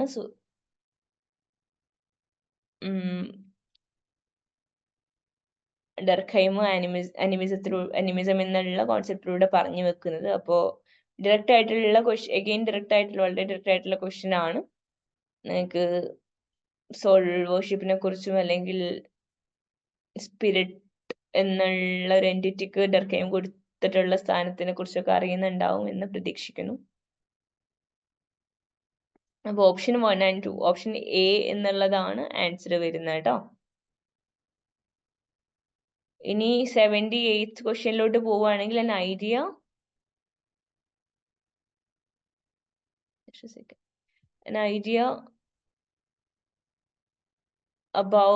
an idea about given state of affairs put forward in exact terms to provide basis for empirical testing is known as. വളരെ ഡയറക്റ്റ് ആയിട്ടുള്ള ക്വസ്റ്റ്യൻ ആണ്. ഒരുപക്ഷെ വേർഡിങ്സ് ഒന്ന് നേരത്തെ മുമ്പ് ചില ക്വസ്റ്റ്യൻസ് നമ്മൾ പറഞ്ഞ പോലെ വേർഡിങ്സ് ഒന്ന് ഇലാബറേറ്റ് ചെയ്ത് പറഞ്ഞതുകൊണ്ട് നമുക്ക് കൺഫ്യൂഷൻസ് ഉണ്ടാവാൻ ചാൻസ് ഉണ്ട്. പക്ഷെ രണ്ടു വട്ടം വായിച്ചാൽ വളരെ കൃത്യമായിട്ടുള്ള ക്വസ്റ്റ്യൻ ആണ്. ഒരു സംശയത്തിന് ഇടയില്ലാത്ത വിധം കൃത്യമായിട്ടുള്ള ക്വസ്റ്റ്യൻ ആണ് എന്ന് നമുക്ക് മനസ്സിലാവും. idea about given state of affairs put forward in exact terms to provide basic empirical testing. അപ്പൊ empirical testingന് വേണ്ടി യൂസ് ചെയ്യുന്ന സ്റ്റേറ്റ് ഓഫ് അഫയേഴ്സിനെ ഇപ്പോഴത്തെ നിലവിലെ സ്റ്റേറ്റ് ഓഫ് അഫയേഴ്സിനെ കുറിച്ചിട്ടുള്ള വളരെ ഇൻഫോംഡ് ആയിട്ടുള്ള അസംഷൻ എന്താണ് എന്നുള്ളതാണ് ചോദ്യം. അതാണല്ലോ ഹൈപ്പോത്തിസിസ്. ഹൈപ്പോത്തിസിസ് എന്ന് പറഞ്ഞാൽ നമ്മൾ പറയുന്നത് തന്നെ ഹൈപ്പോത്തിസിസ് ടെസ്റ്റിങ്ങിന് വേണ്ടിയിട്ട് നമ്മൾ വളരെ ഇൻഫോംഡ് ആയിട്ടുള്ള അസംഷൻസ് മുന്നോട്ട് വെക്കുക എന്നുള്ളതാണ് അല്ലെ. ജസ്റ്റ് റാൻഡം ആയിട്ട് ഇന്ന കാര്യങ്ങൾ നമ്മുടെ ഒപ്പീനിയൻസ് പറയുന്നതിന് പകരം ഇൻഫോംഡ് ആയിട്ടുള്ള അസംഷൻസ് മുന്നോട്ട് വെക്കുക എന്നുള്ളതാണ് നമ്മൾ ഹൈപ്പോത്തിസിസ് ഫോർമുലേഷന്റെ ഭാഗമായിട്ട് നമ്മൾ ചെയ്യാറുള്ളത്. അതിനുശേഷം ഹൈപ്പോത്തിസിസിനെ ടെസ്റ്റ് ചെയ്യുക എന്നുള്ളതാണ് എൻ്റെ റിസർച്ച് എക്സ്പെരിമെന്റ് എന്നുള്ളതും നമുക്കറിയാം. അപ്പോൾ the answer is hypothesis, option B. Now going to 79th question. Who makes a distinction between concrete social structure and structural form? Structural form അതുപോലെ തന്നെ concrete social സ്ട്രക്ചറും തമ്മിലൊരു ഡിഫറൻസിയേഷൻ കൊണ്ടുവന്നിട്ടുള്ള തിയറിറ്റീഷ്യൻ ആരാണ് എന്നുള്ളതാണ്. And the answer is Radcliffe brown ആണ്. കാരണം brown പറഞ്ഞിട്ടുള്ളത് ബ്രൗണിനെ സംബന്ധിച്ചിടത്തോളം രണ്ട് കോൺക്രീറ്റ് സോഷ്യൽ സ്ട്രക്ചർ എന്നുള്ള ഒരു ആസ്പെക്റ്റും അതേപോലെ തന്നെ സ്ട്രക്ചറൽ ഫോം എന്ന് പറയുന്ന ഒരു ആസ്പെക്റ്റും ഉണ്ട്. അതിൽ കോൺക്രീറ്റ് സോഷ്യൽ സ്ട്രക്ചർ എന്നുള്ളത് കൊണ്ട് അദ്ദേഹം മനസ്സിലാക്കുന്നത് ഇൻ ആക്ച്വാലിറ്റി ഇൻ റിയാലിറ്റി എന്താണ് നിലനിൽക്കുന്നത് അതിനെയാണ് കോൺക്രീറ്റ് സോഷ്യൽ സ്ട്രക്ചർ എന്ന് അദ്ദേഹം പറയുന്നതെങ്കിൽ, അതായത് കോൺക്രീറ്റ് സോഷ്യൽ സ്ട്രക്ചർ എന്ന് പറയുന്നത് actual social arrangements observed in സൊസൈറ്റിയിൽ ഒബ്സർവ് ചെയ്യുന്ന ആക്ച്വൽ സോഷ്യൽ അറേഞ്ച്മെന്റ്സ് ആണെങ്കിൽ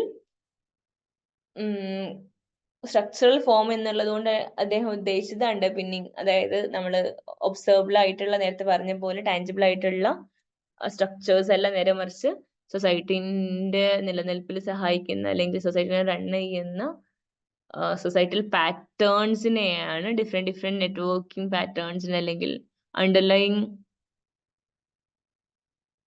patterns principles that organize the structural arrangements എന്നുള്ളതാണ് സ്ട്രക്ചറൽ ഫോം എന്നുള്ളത് കൊണ്ട് ബ്രൗൺ ഉദ്ദേശിച്ചത്. അപ്പം ഇൻ ആക്ച്വാലിറ്റിയിലുള്ള സ്ട്രക്ചർ ടാഞ്ചിബിൾ ആയിട്ടുള്ള ഒബ്സർവബിൾ ആയിട്ടുള്ള സ്ട്രക്ചർ എന്നുള്ളതും അതേസമയം തന്നെ അതിന്റെ അണ്ടർപിന്നിങ് ആയിട്ടുള്ള അണ്ടർ കറന്റ് ആയിട്ട് മനസ്സിലാക്കേണ്ട സൊസൈറ്റൽ പാറ്റേൺസിനെയാണ് അദ്ദേഹം സ്ട്രക്ചറൽ ഫോം എന്ന് വിളിച്ചത്. ഈ ഒരു ബൈഫോക്കേഷനെ കുറിച്ച് കുറെ സംസാരിച്ചിട്ടുള്ള ആളാണ് റാഡ്ക്ലിഫ് ബ്രൗൺ കേട്ടോ.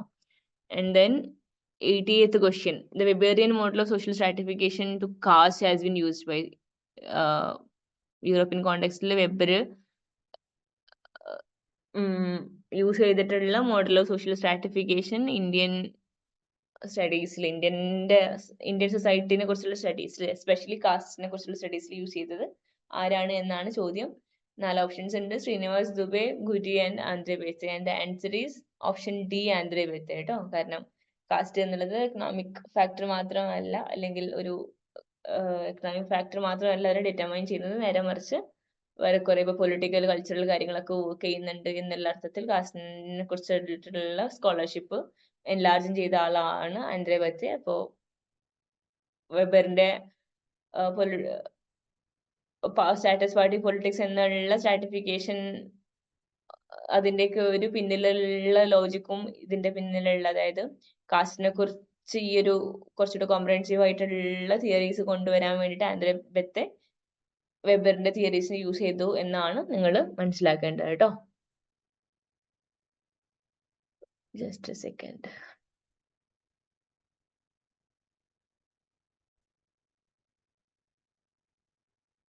ഓക്കെ, ഇനി 81st ക്വസ്റ്റ്യനിലോട്ട് പോവുകയാണെങ്കിൽ social relations in primary group refer to. Primary ഗ്രൂപ്പും സെക്കൻഡറി ഗ്രൂപ്പും എന്നുള്ള ക്ലാസിഫിക്കേഷൻ CH കൂലി കൊണ്ടുവന്നിട്ടുള്ള ഗ്രൂപ്പ്സിനെ കുറിച്ചല്ലേ. സോഷ്യോളജിയുടെ ഒരു ട്രജക്ടറി എടുത്ത് നോക്കിയാൽ ഈ ഗ്രൂപ്പ്സിനെ കുറിച്ച് ഡിഫറെന്റ് ടൈപ്സ് ഓഫ് ഗ്രൂപ്പ്സിനെ കുറിച്ച് അല്ലെങ്കിൽ ഗ്രൂപ്പിന്റെ ക്ലാസിഫിക്കേഷനെ കുറിച്ചുള്ള പഠനങ്ങളൊക്കെ വളരെ പ്രിവലന്റ് ആയിട്ടുള്ള ഒരു കാര്യമാണ് അല്ലെ. അപ്പം ഗ്രൂപ്പ്സിന് പ്രൈമറി അല്ലെങ്കിൽ സെക്കൻഡറി ഗ്രൂപ്പ് എന്നുള്ള അർത്ഥത്തിൽ ക്ലാസിഫൈ ചെയ്തിട്ടുള്ള ആള് CH കൂലിയാണ് അല്ലെ, ചാൾസ് കൂലിയാണ്. അപ്പം കൂലി പറഞ്ഞു വെച്ചിട്ടുള്ള പ്രൈമറി ഗ്രൂപ്പിന്റെ പ്രത്യേകതകളെ കുറിച്ചിട്ടാണ് question. Interpersonal, indirect, contractual, face to face എന്നുള്ള 4 ഓപ്ഷൻസ് ഉണ്ട്. ഏതായിരിക്കാനാണ് ചാൻസ് എന്ന് ഒന്ന് ആലോചിച്ച് നോക്കൂ. ഫേസ് ടു ഫേസ് ആണ് അല്ലേ? പ്രൈമറി എന്ന് പറയുമ്പോൾ ഇന്റിമേറ്റ് ആയിട്ടുള്ള പേഴ്സണൽ റിലേഷൻഷിപ്സ് ആണ്, അല്ലെങ്കിൽ ഡെയിലി ബേസിൽ നമ്മൾ കാണുന്ന ലോങ് ലാസ്റ്റിംഗ് ആയിട്ടുള്ള റിലേഷൻഷിപ്സിനെയാണ്, അല്ലെങ്കിൽ എല്ലാ അർത്ഥത്തിലുള്ള ഗ്രൂപ്പ്സിനെയാണ് പ്രൈമറി ഗ്രൂപ്പ് എന്ന് കൂലി വിളിച്ചതെങ്കിൽ സെക്കൻഡറി ഗ്രൂപ്പ് എന്നുള്ളത് കുറച്ചുകൂടെ ഒബ്ജക്ട് ബേസ്ഡ് ആയിട്ടുള്ള ഫോർമൽ അസോസിയേഷൻസ് ആണ് അല്ലെ? എന്തെങ്കിലും ഒരു ടാസ്ക് കംപ്ലീറ്റ് ചെയ്യാൻ വേണ്ടിയിട്ട് നമ്മൾ അസോസിയേറ്റ് ചെയ്യുന്ന ഗ്രൂപ്പ്സ് ഫോർമൽ ഗ്രൂപ്പ്സ് ആണ് സെക്കൻഡറി ഗ്രൂപ്പ്സ്. നേരെ മറിച്ച് ഫാമിലി അല്ലെങ്കിൽ നമ്മുടെ ഫ്രണ്ട്സും ക്ലോസ് ഫ്രണ്ട്സും ഒക്കെയാണ് നമ്മുടെ പ്രൈമറി ഗ്രൂപ്പായിട്ട് ഫോം ചെയ്യുന്നെങ്കിൽ, നമ്മുടെ സെക്കൻഡറി ഗ്രൂപ്പ് ഇപ്പം ഒരു എന്തെങ്കിലും ഒരു ട്രേഡ് യൂണിയൻസ് ഒക്കെ, അല്ലെങ്കിൽ ഒന്നും വേണ്ട, ഇപ്പൊ നമ്മുടെ അക്കാഡമിക് പേർപ്പസിനൊക്കെ വേണ്ടി നമ്മളൊരു കോൺഫറൻസ് ഹാളിലൊക്കെ നമ്മൾ ഒരുമിച്ച് കൂടിയിരിക്കുമ്പോൾ ആ ഗ്രൂപ്പ്സിനൊക്കെ നമുക്ക് സെക്കൻഡറി ഗ്രൂപ്പ് എന്ന് പറയാൻ പറ്റും അല്ലെ? ഫ്രീക്വന്റ് അല്ലാത്ത മീറ്റപ്സിനൊക്കെ, അല്ലെങ്കിൽ ഒരു ഒബ്ജക്റ്റീവ് ബേസ്ഡ് ആയിട്ടുള്ള ഫോർമൽ കളക്റ്റീവ്സിനെയാണ് സെക്കൻഡറി ഗ്രൂപ്പ് എന്ന് കൂലി വിളിച്ചിട്ടുള്ളത്. അപ്പൊ ഫേസ് ടു ഫേസ് കോണ്ടാക്ട് ആണ് പ്രൈമറി ഗ്രൂപ്പിന്റെ one of the major, may be the most important qualification എന്നാണ് മനസ്സിലാക്കി വെക്കേണ്ടത്. 82nd question. Which is the most common mode of adaptation to strain caused by the restricted access to sociality?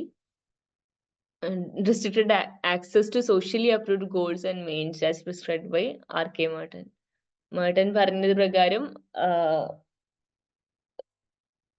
Role സ്ട്രെയിനിൽ, അല്ലെങ്കിൽ role strain എന്ന് പറയുമ്പോൾ മനസ്സിലായല്ലോ, ഇപ്പൊ ഈ ഡെഫിനേഷനിൽ തന്നെ പറഞ്ഞ പോലെ തന്നെ സോഷ്യലി ആക്സെപ്റ്റഡ് ആയിട്ടുള്ള ഗോൾസ് അച്ചീവ് ചെയ്യാനുള്ള മീൻസ് നമുക്ക് ഇല്ലാണ്ടായിരിക്കുന്ന സമയങ്ങളിൽ, അല്ലെങ്കിൽ അതുവഴി ഉണ്ടാവുന്ന റോൾ സ്ട്രെയിനെ അഡാപ്റ്റ് ചെയ്യാൻ വേണ്ടിയിട്ട് കൂടുതൽ ആളുകളും സ്വീകരിക്കുന്ന മെത്തേഡ് എന്താ എന്നുള്ളതാണ്. റിച്വലിസം ആണോ, റിട്രീറ്റിസം ആണോ, റിബല്യൻ ആണോ, ഇനി അതല്ല കൺഫേമിറ്റി ആണോ എന്നുള്ളതാണ് ക്വസ്റ്റ്യൻ.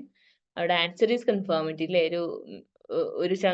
ഒരു വലിയ ചങ്ക് ഓഫ് ആളുകളും കൺഫേം ചെയ്യുക, സോഷ്യലി ആക്സെപ്റ്റഡ് ആയിട്ടുള്ള ഗോൾസിലോട്ടും മീൻസിലോട്ടും കൺഫേം ചെയ്യുക എന്നുള്ളതാണ് ഇങ്ങനെയുള്ള റോൾ സ്ട്രെയിൻ സിറ്റുവേഷനിനെ ഡീൽ ചെയ്യാൻ വേണ്ടിയിട്ട് അഡാപ്റ്റ് ചെയ്യുന്ന ഒരു മെക്കാനിസം. ഇനി അതല്ല, മേർട്ടൺ ഇതിനെ കുറിച്ചൊക്കെ കാര്യമായിട്ട് ഡീറ്റെയിൽഡ് ആയിട്ട് പഠിച്ചിട്ടുണ്ട്. റിച്വലിസം എന്ന് പറഞ്ഞാൽ മീൻസിന് ഇമ്പോർട്ടൻസ് കൊടുക്കുക, ഗോൾസിനെ തള്ളിക്കളയുക, എന്നിരുന്നാൽ പോലും മീൻസിന് ഇമ്പോർട്ടൻസ് കൊടുക്കുക എന്നുള്ളതാണ്. റിട്രീറ്റിസം എന്ന് പറഞ്ഞാൽ ഗോൾസിനെയും ഇതിനെയൊക്കെ മീൻസിനെയൊക്കെ തള്ളിക്കളഞ്ഞിട്ട് മൊത്തത്തിൽ സൊസൈറ്റിയിൽ നിന്ന് വിഡ്രോ ചെയ്യുക എന്നുള്ള രൂപത്തിലാണ് അഡാപ്റ്റേഷൻ മെക്കാനിസം വർക്ക് ചെയ്യുന്നെങ്കിൽ അതിനെയാണ് റിട്രീറ്റിസം എന്ന് പറയാം. നേരെ മറിച്ച് റിബല്യൻ എന്ന് പറയുമ്പോൾ നിങ്ങൾക്ക് അറിയുന്നല്ലോ, ഒരു ആൾട്ടർനേറ്റീവ് സൊല്യൂഷന് വേണ്ടിയിട്ട് ഒരു ആൾട്ടർനേറ്റീവ് സെറ്റപ്പ്, ഈ ഇപ്പോഴത്തെ നിലവിലെ സോഷ്യലി കൾച്ചറലി ആക്സെപ്റ്റഡ് ആയിട്ടുള്ള മീൻസും ഗോൾസിനൊക്കെ റിജക്ട് ചെയ്തിട്ട് ഒരു ആൾട്ടർനേറ്റീവ് സൊല്യൂഷന് വേണ്ടിയിട്ട് വർക്ക്, ആൾട്ടർനേറ്റീവ് ഗോൾസും മീൻസിനൊക്കെ വേണ്ടി ആൾട്ടർനേറ്റീവ് സ്റ്റേജിന് വേണ്ടിയിട്ട് ഫൈറ്റ് ചെയ്യുന്നവരാണെങ്കിൽ അതിനെയാണ് നമ്മൾ റിബല്യൻ എന്ന് പറയും അല്ലെ? അപ്പൊ അതൊന്നല്ല, പക്ഷെ കൺഫേമിറ്റി ആണ് ഏറ്റവും കൂടുതൽ സൊസൈറ്റിയിൽ നടക്കുന്നത് എന്നാണ് മേർട്ടൺ പറഞ്ഞു വെക്കുന്നത്.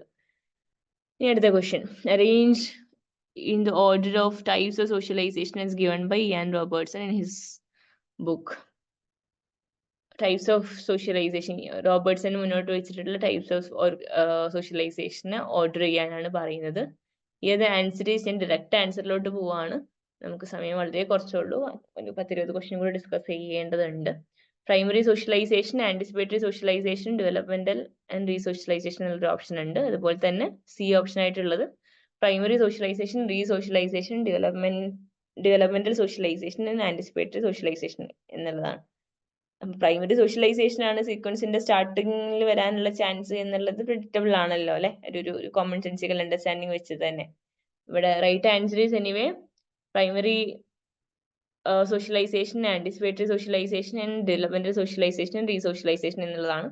ഇതിൽ ഓരോ സോഷ്യലൈസേഷൻ മെത്തേഡ് കൊണ്ടും എന്താണ് അദ്ദേഹം ഉദ്ദേശിച്ചതെന്ന് കുറെയൊക്കെ പ്രെഡിക്റ്റബിൾ ആണ് ആ പേരിന്ന് തന്നെ. എന്നിരുന്നാൽ പോലും പ്രൈമറി സോഷ്യലൈസേഷൻ എന്ന് പറഞ്ഞാൽ ഒരു ചൈൽഡ് ഏറ്റവും ഏർലി ഫേസസിൽ അല്ലെ സോഷ്യലൈസ് ചെയ്ത് തുടങ്ങുന്ന സമയത്ത് ലാംഗ്വേജും അല്ലെങ്കിൽ അതുപോലെയുള്ള കാര്യങ്ങളൊക്കെ പഠിച്ചെടുക്കുന്നതിനെയാണ് പ്രൈമറി സോഷ്യലൈസേഷൻ എന്ന് പറയുന്നെങ്കിൽ, ആൻറ്റിസിപ്പേറ്ററി സോഷ്യലൈസേഷൻ നമ്മൾ ഫ്യൂച്ചർ ഇവന്റ്സിനെ മുന്നിൽ കണ്ടുകൊണ്ട് ഇപ്പൊ തന്നെ അതിന് വേണ്ടിയിട്ടുള്ള സോഷ്യലൈസിങ് എഫേർട്സ് എടുക്കുക എന്നുള്ളതാണ്. അപ്പം ഏറ്റവും സിംപിളി നമ്മുടെ ഒക്കെ ഒരു ലൈഫിൽ നിന്ന് എക്സാമ്പിൾസ് പറയുകയാണെങ്കിൽ, ഒരു പ്രൊഫഷനെ മുന്നിൽ കണ്ടുകൊണ്ട് നമ്മൾ ഇന്റേൺഷിപ്പ് ഒക്കെ ചെയ്യുന്നുണ്ടെങ്കിൽ അത് ശരിക്കും ആൻറ്റിസിപ്പേറ്ററി സോഷ്യലൈസേഷൻ ആണ്.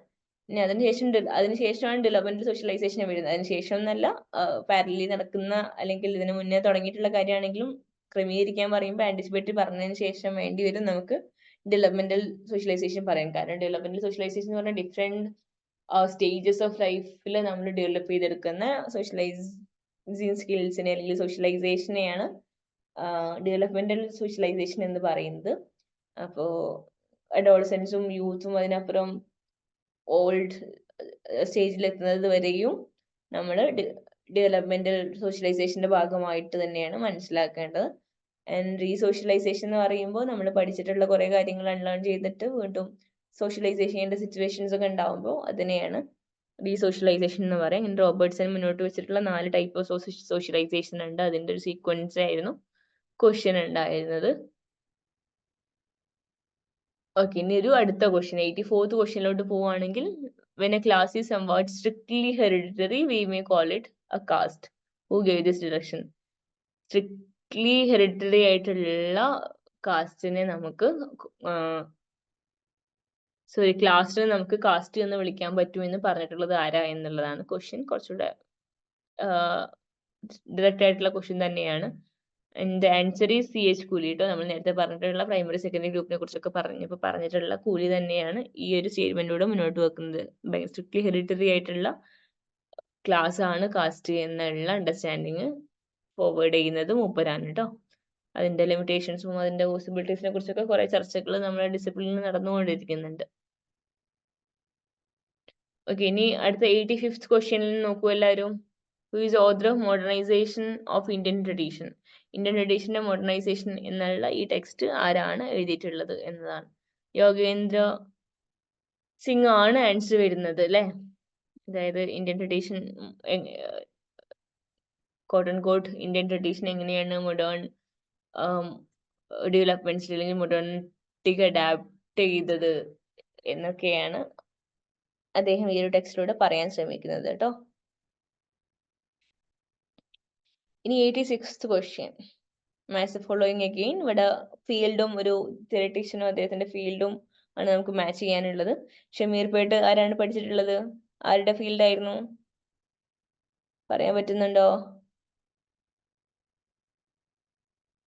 ദുബൈയുടെ പഠന കേന്ദ്രമായിരുന്നു അല്ലെ മേജോളി അദ്ദേഹം വർക്ക് നടത്തിയിട്ടുള്ളത്. ഷമീർ പേട്ടിലാണ് അല്ലെ. ഇനി രാംപുര എന്ന പേര് എല്ലാവർക്കും അറിയുന്നുണ്ടാവുമല്ലോ, ശ്രീനിവാസ് തന്നെയാണെന്ന്. പ്രിമമ്പട് വില്ലേജ് ഒക്കെ അദ്ദേഹത്തിന്റെ ആ വില്ലേജിനെ അല്ലെങ്കിൽ രാംപുരനെ അടിസ്ഥാനപ്പെടുത്തിയിട്ടുള്ള ഗ്രന്ഥമാണ് അല്ലെ. കൃഷൻ ഗാഹി മക്യമാരിറ്റിന്റെ ഫീൽഡാണ് എന്നുള്ളത് ഓർത്തു വെക്കുക. നമ്മള് മുമ്പ് ശ്രദ്ധിക്കാത്തൊരു പേരാവാൻ ചാൻസ് ഉണ്ട് ഒരു പക്ഷേ കിഷൻകാരി. ശ്രീപുരം വീണ്ടും ആരുടെയാണ്? ആന്ധ്രബത്തിയുടെ കേന്ദ്രമാണ് അല്ലെ. ആന്ധ്രബത്തി കുറച്ചുകൂടെ സൗത്തില് ആസ് ഓഫ് കേരള അല്ലെങ്കിൽ തമിഴ്നാട്ടിലെ കോയമ്പത്തൂരിനെ കുറിച്ച് തഞ്ചാവൂരൊക്കെ പഠിച്ചിട്ടുള്ള ആളാണ് അല്ലെ. ഒക്കെ ഫീൽഡ് ആക്കിയിട്ടുള്ള ആളാണ്. അപ്പോ ശ്രീപുരം അദ്ദേഹത്തിന്റെ ഒരു മേജർ ഫീൽഡ് ആയിരുന്നു എന്നും കൂടെ ഓർത്തു വെക്കുക കേട്ടോ. Now comes 87th question. Choose the correct sequence of various processes of social by Melvin and Turin എന്നുള്ളതാണ് ക്വസ്റ്റ്യൻ അല്ലേ. Correct sequence of social processes. അപ്പോൾ answer is actually differentiation and then ranking and then evaluation and rewarding എന്നുള്ളതാണ്. ക്വസ്റ്റ്യനിൽ ചെറിയൊരു incompleteness ഉള്ളതുകൊണ്ട് ചെറിയൊരു confusion ഉണ്ട്. But still അതായത് ഇൻഡിവിജ്വൽസിനെ ഡിഫറൻഷിയേറ്റ് ചെയ്തിട്ട് ഗ്രൂപ്പ്സ് ഉണ്ടാക്കിയെടുക്കുക, കാറ്റഗറൈസ് ചെയ്ത് ഗ്രൂപ്പ്സ് ഉണ്ടാക്കിയെടുക്കുക എന്നുള്ളത് സോഷ്യൽ പ്രോസസ്സിന്റെ ഒരു പ്രൈമറി സ്റ്റെപ്പാണ്. എന്നിട്ട് ഒരു വളരെ പോസിറ്റീവായ സെൻസിൽ, ന്യൂട്രലായ സെൻസിലല്ല ഞാനിപ്പോൾ ഇത് പറയുന്നത്. മെൽവിൻ ആൻഡ് ട്യൂറിൻ പറഞ്ഞു വെച്ചിട്ടുള്ള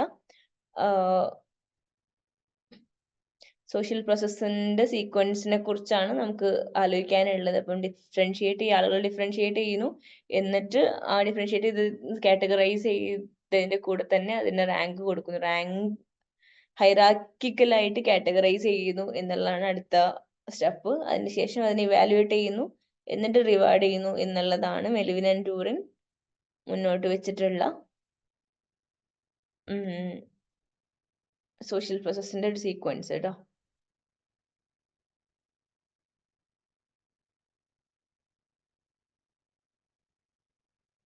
അടുത്തൊരു ക്വസ്റ്റ്യൻ 88th ക്വസ്റ്റ്യനിലോട്ട് നമ്മൾ പോവുകയാണെങ്കിൽ, the controversy between Levi-Strauss and Radcliffe-Brown on the concept of structure was whether structure is an empirical reality, an assembled relationship, an aggregation of roles, a patternization of statuses. അപ്പം നേരത്തെ നമ്മൾ പറഞ്ഞിട്ടുണ്ടായിരുന്നു, Radcliffe brown രണ്ട് രൂപത്തിലാണ് സൊസൈറ്റിയിൽ സ്ട്രക്ചറിനെ കണ്ടത്. In actual റിയാലിറ്റിയിൽ existing ആയിട്ടുള്ള സ്ട്രക്ചറും അതിൻ്റെ അണ്ടർപിൻഡിങ്സ് ആയിട്ടുള്ള സ്ട്രക്ചറൽ ഫോമും എന്നുള്ള അർത്ഥത്തിലാണ് റാഡ്ക്ലിഫ് ബ്രൗണ് സൊസൈറ്റീനെ കണ്ടിട്ടുള്ളത്. അതേസമയം ലെവിസ്ട്രോസ് മനസ്സിലാക്കുന്നത്, ലെവിസ്ട്രോസ് കുറച്ചുകൂടെ മെന്റൽ കൺസ്ട്രക്ട്സിന് ഇമ്പോർട്ടൻസ് കൊടുത്തിട്ടുള്ള ആളാണ് അല്ലേ. അപ്പം സൊസൈറ്റി എന്നുള്ളത് ഈ മെന്റൽ കൺസ്ട്രക്ട്സിലൂടെ ആളുകൾ ഡിറൈവ് ചെയ്തെടുക്കുന്ന അല്ലെങ്കിൽ കൺസ്ട്രക്ട് ചെയ്യുന്ന റിയാലിറ്റി ആണ് എന്നാണ് ലെവിസ്ട്രോസ് പറയുന്നത്. എന്നുള്ളത് കൊണ്ട് തന്നെ സൊസൈറ്റി എംപിരിക്കൽ റിയാലിറ്റി ആണോ എന്നുള്ളത് അവരുടെ ഇടയിൽ ഡിസഗ്രിമെന്റ്സ് ഉണ്ടായിട്ടുള്ള കാര്യമാണ്. അപ്പം the option here is option A, empirical reality. അവർ തമ്മിലുള്ള കോൺട്രവേഴ്സിയുടെ ഒരു ക്രൂഷ്യൽ ക്വസ്റ്റ്യൻ സൊസൈറ്റി എന്നുള്ളത് എംപിരിക്കൽ റിയാലിറ്റി ആണോ എന്നുള്ളതാണ് അല്ലെ.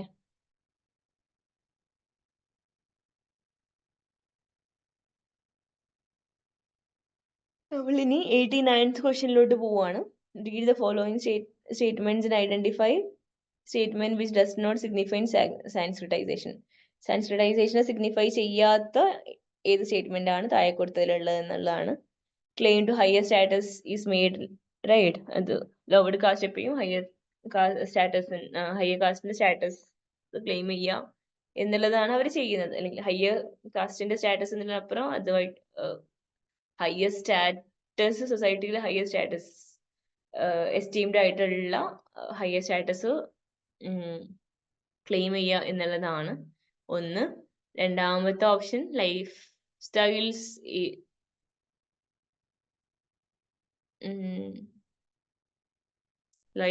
if upper caste is emulated. Lifestyles of ആണ് കേട്ടോ. അത് ക്വസ്റ്റ്യൻ പേപ്പറിൽ ഒരു മിസ്റ്റേക്ക് വന്നതാണ്. Lifestyles of upper caste is emulated. Upper കാസ്റ്റിന്റെ ലൈഫ് സ്റ്റൈലിൽ എമുലേറ്റ് ചെയ്യുക എന്നുള്ളത് തന്നെയാണല്ലോ സെൻസിറ്റൈസേഷൻ. അതുകൊണ്ട് അതിൽ സംശയമില്ല. And then new ritual and customs are adopted. അതിന്റെ ഭാഗമായിട്ട് പുതിയ കസ്റ്റംസും റിച്വൽസും ഒക്കെ അഡോപ്റ്റ് ചെയ്തു എന്നുള്ളതാണ് മൂന്നാമത്തെ ഓപ്ഷൻ. അതിൽ എമുലേറ്റ് ചെയ്യുന്ന അല്ലെങ്കിൽ ഇമിറ്റേറ്റ് ചെയ്യുന്ന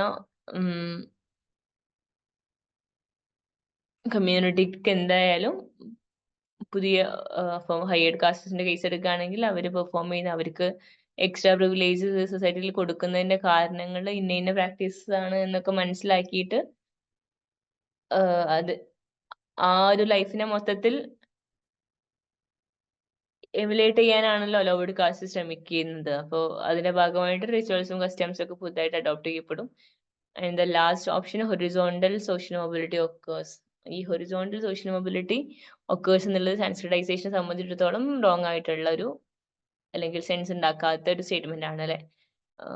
വേർട്ടിക്കൽ മൊബിലിറ്റി ആണ് സാൻസ്ക്രിറ്റൈസേഷൻ വഴി ലോവർഡ് കാസ്റ്റ് ഒക്കെ സീക്ക് ചെയ്യുന്നത് എന്നുള്ളത് കൊണ്ട് തന്നെ option D horizontal social mobility occurs എന്നുള്ളത് റോങ് ആണ് കേട്ടോ. റോങ് ആണെന്ന് പറയുമ്പോൾ അതാണ് which does not signify sensitisation എന്നുള്ളത്. അതാണ് നമ്മുടെ ക്വസ്റ്റ്യന്റെ ആൻസർ ആയിട്ട് വരുന്നത്. ഇപ്പൊ നേരത്തെ പറഞ്ഞതുപോലെ അപ്വേർഡ് മൊബിലിറ്റി ആണ് അതിന്റെ ഒരു ഇന്റൻഷൻ എന്നുണ്ടെങ്കിലും അത് അങ്ങനെ തന്നെയാണ് നടക്കുന്നത്. അതിന്റെ ഉള്ളിൽ കിടക്കുന്ന ന്യൂആൻസസ് ഒക്കെ വളരെ ഡിബേറ്റബിൾ ആണ്. In 9th question, Radcliffe Brown coined the term euphoria in order to delineate. Euphoria എന്നുള്ള ടേം ബ്രൗൺ യൂസ് ചെയ്തത് എന്തിനാണ് എന്നുള്ളതാണ്. It was to delineate a state of social wellbeing. ഓപ്ഷനിൽ കണ്ടല്ലോ, തേർഡ് ഓപ്ഷൻ സ്റ്റേറ്റ് ഓഫ് വെൽബീയിങ്ങിനെ മനസ്സിലാക്കാൻ വേണ്ടിയിട്ടാണ് അല്ലെങ്കിൽ സൂചിപ്പിക്കാൻ വേണ്ടിയിട്ടാണ് റാഡ്ക്ലിഫ് ബ്രൗൺ യൂഫോറിയ എന്നുള്ള ടേം ഇൻട്രൊഡ്യൂസ് ചെയ്തിട്ടുള്ളത് കേട്ടോ. This concept refers to a state of harmony and equilibrium within a society characterized by a sense of stability and contentment among its members. കൂടുതൽ വിശദീകരണം വേണ്ടെന്ന് വിചാരിക്കുന്നു. യൂഫോറിയ എന്നുള്ള ടേം കോയിൻ ചെയ്തത് ആരാ എന്നുള്ളത് വേറൊരു ക്വസ്റ്റ്യൻ ആണ്. അപ്പൊ തന്നെ മനസ്സിലാക്കുക റാഡ്ക്ലിഫ് ബ്രൗൺ ആണ് അതിന്റെ പിന്നിലെ ആള് എന്ന് കേട്ടോ. ഓക്കെ, ഇനി 91st question. For Pareto, speculators are those who അപ്പോ പരേറ്റോന്റെ തിയറി ഓഫ് എലീറ്റ്സിലെ സ്പെക്യുലേറ്റേഴ്സ് എന്നുള്ളതിനെ എങ്ങനെയാണ് ഡിസ്ക്രൈബ് ചെയ്യുന്നത് എന്നാണ് question. And the answer is like to take chances. അതായത് പരേറ്റോന്റെ തിയറി ഓഫ് എലീറ്റ്സ് പ്രകാരം speculators are individuals who seek to improve their social and economic positions by taking calculated risk. അതായത് available ആയിട്ടുള്ള അല്ലെങ്കിൽ കാൽക്കുലേറ്റഡ് ആയിട്ടുള്ള risk എടുത്തുകൊണ്ട് അല്ലെങ്കിൽ ഓപ്പർച്യൂണിറ്റീസിനെ exploit ചെയ്യാൻ വേണ്ടി കാത്തു നിൽക്കുന്ന അല്ലെങ്കിൽ റിസ്ക് എടുക്കാൻ വേണ്ടി കാത്തു നിൽക്കുന്ന ആളുകളെയാണ് സ്പെക്കുലേറ്റേഴ്സ് എന്ന് പരേറ്റോ അദ്ദേഹത്തിന്റെ തിയറിയിൽ ഏറ്റവും സിംപിളി എക്സ്പ്ലെയിൻ ചെയ്തിട്ടുള്ളത്. അതുകൊണ്ട് ഓപ്ഷൻ ഡി ആണ് 91st ക്വസ്റ്റ്യന്റെ ആൻസർ കേട്ടോ. 92nd question. Who among the following use sociometry for the first time? Sociometry ആദ്യമായിട്ട് യൂസ് ചെയ്തിട്ടുള്ളത് ആരാ എന്നുള്ളതാണ്. അപ്പൊ സോഷ്യൽ റിലേഷൻഷിപ്സിനെയും ഇന്ററാക്ഷൻസിനൊക്കെ മെഷർ ചെയ്യാൻ വേണ്ടിയിട്ട് ജേക്കബ് എൽ മൊറീനോ ആണ്, ഓപ്ഷൻ ബി മൊറീനോ ആണ് സോഷ്യോമെട്രി ആദ്യമായിട്ട് യൂസ് ചെയ്തിട്ടുള്ളത് കേട്ടോ. അതിപ്പോ തന്നെ പഠിച്ചു വെക്കാം. അടുത്ത 93rd question കേട്ടോ. Which one of the following, almost the ഇനിയൊരു 6-7 ക്വസ്റ്റ്യൻസ് അല്ലേ ഉള്ളൂ. 93, which one of the following is associated with Malinowski's 3-level of system in hierarchical order? Not associated with Malinowski's system, levels of system എന്നുള്ളതാണ്. മലിനോസ്കിന്റെ levels of systems ഏതൊക്കെയെന്ന് ചോദിച്ചാൽ biological and then social structure and then symbolic system എന്നുള്ള 3 systems ആണ് മലിനോസ്കി propose ചെയ്യുന്നത്. അതുകൊണ്ട് സ്വാഭാവികമായിട്ടും social structure system എന്നുള്ളത് avail ചെയ്യല് അല്ലെങ്കിൽ സോഷ്യൽ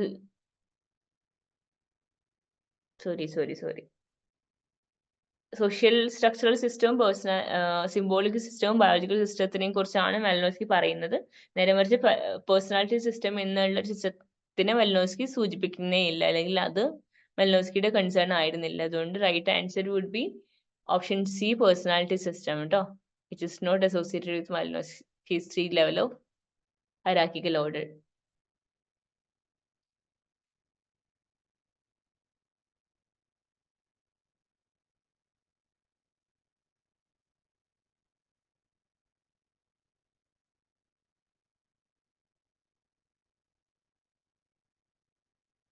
ഓക്കെ, അടുത്തൊരു ക്വസ്റ്റ്യനിലോട്ട് നമ്മൾ പോവുകയാണെങ്കിൽ കൂടുതൽ എക്സ്പ്ലനേഷൻ വേണ്ടല്ലോ അല്ലെ. മാലിനോസ്കിയുടെ 3 ലെവൽസ് ഒക്കെ നിങ്ങൾക്ക് സമയത്തിന്റെ അവൈലബിലിറ്റി അനുസരിച്ച് നിങ്ങളൊന്ന് ചെറിയൊരു റിസർച്ച് അതിനെ കുറിച്ചൊക്കെ നടത്താവുന്നതാണ്. ഒട്ടും ഡിഫിക്കൽട്ട് ആയിട്ടുള്ള കോൺസെപ്റ്റലൈസേഷൻസോ അല്ല. അതുകൊണ്ട് ഒരല്പസമയം ഇതിനൊക്കെ പുറത്ത് സ്പെൻഡ് ചെയ്യാൻ നോക്കുക കേട്ടോ. 94th question. Who argued that structure is a method, not reality? Structure എന്നുള്ളത് മെത്തേഡ് ആണ്. നമ്മൾ നേരത്തെ പറഞ്ഞപ്പോൾ ഒന്ന് ഹിന്റ് ചെയ്ത് പോയിട്ടുണ്ട്, മെത്തേഡ് ആണ്, റിയാലിറ്റി അല്ല എന്ന് പറഞ്ഞു വെച്ചിട്ടുള്ളത് ആരാണ് എന്നാണ് അല്ലെ. അപ്പോ നേരത്തെ ലെവി സ്ട്രോസും അല്ലെങ്കിൽ റാഡ്ക്ലിഫ് ബ്രൗണും തമ്മിലുള്ള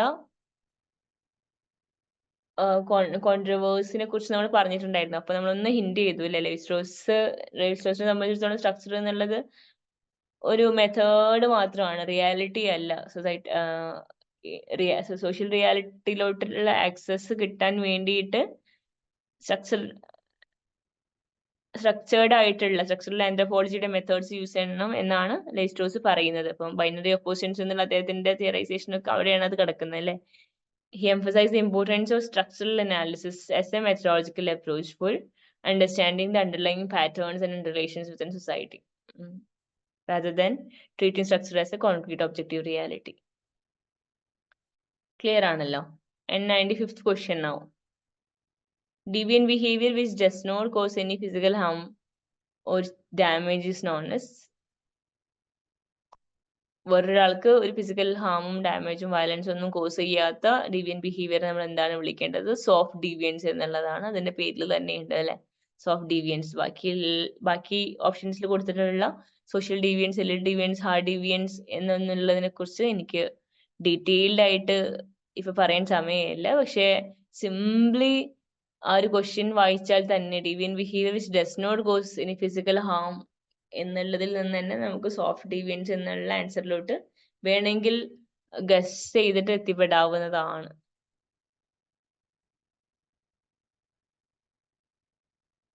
സോഫ്റ്റ് ഡീവിയൻസ് എന്നുള്ള ഉദ്ദേശിക്കുന്നത് ഇത്രയേ ഉള്ളൂ, behaviours that deviate from societal norms but do not involve violence or harm others. Okay, 96th question. Morgan's name is associated with. Morgan എന്നുള്ള പേര് പരിചയം ഉണ്ടാവും. ഇത് തിയറി ആയിട്ടാണ് അദ്ദേഹത്തിന്റെ പേര് ബന്ധപ്പെട്ട് കിടക്കുന്നത് എന്നാണ് question. Patriarchal theory, matriarchal theory, primitive promiscuity and extended family. Patriarchal തിയറിയാണ് ആൻസർ അല്ലേ. പ്രൊമിസ്ക്യൂട്ടിയിൽ നിന്നും പാട്രിയാർക്കൽ ഫോം ഓഫ് സൊസൈറ്റിയിലോട്ട് എത്തിയതിനെ കുറിച്ചൊക്കെ അദ്ദേഹം പറയുന്നുണ്ട്. ഏതായാലും പാട്രിയാർക്കൽ തിയറിയുടെ പ്രൊപ്പണന്റ് ആണ് മോർഗൻ അല്ലേ, LH മോർഗൻ എന്നുള്ളത് മനസ്സിലാക്കി വെക്കാം. 97th question. Who had initiated the work on the total communities of India, namely People of India project? People of India project head ചെയ്യുന്ന അല്ലെങ്കിൽ ഇനീഷ്യേറ്റ് ചെയ്തിട്ടുള്ള ആളാരാണ് എന്നാണ്. കെ സിംഗ് ആണ് ആൻസർ കേട്ടോ. കെ സിംഗിനെ നിങ്ങൾ ഒരു ഇന്ത്യൻ സിനാരിയോയിൽ പല സ്ഥലത്ത് കേട്ടിട്ടുണ്ടാവും. ഏതായാലും അദ്ദേഹത്തിന്റെ people of India project was A comprehensive anthropological study aimed at documenting the diversity of Indian communities and their cultures and their social structures. നമ്മുടെ ഇന്ത്യൻ റിയാലിറ്റീനെ അല്ലെങ്കിൽ ഇന്ത്യയിലെ ഡൈവേഴ്സ് എക്സ്പീരിയൻസിനെ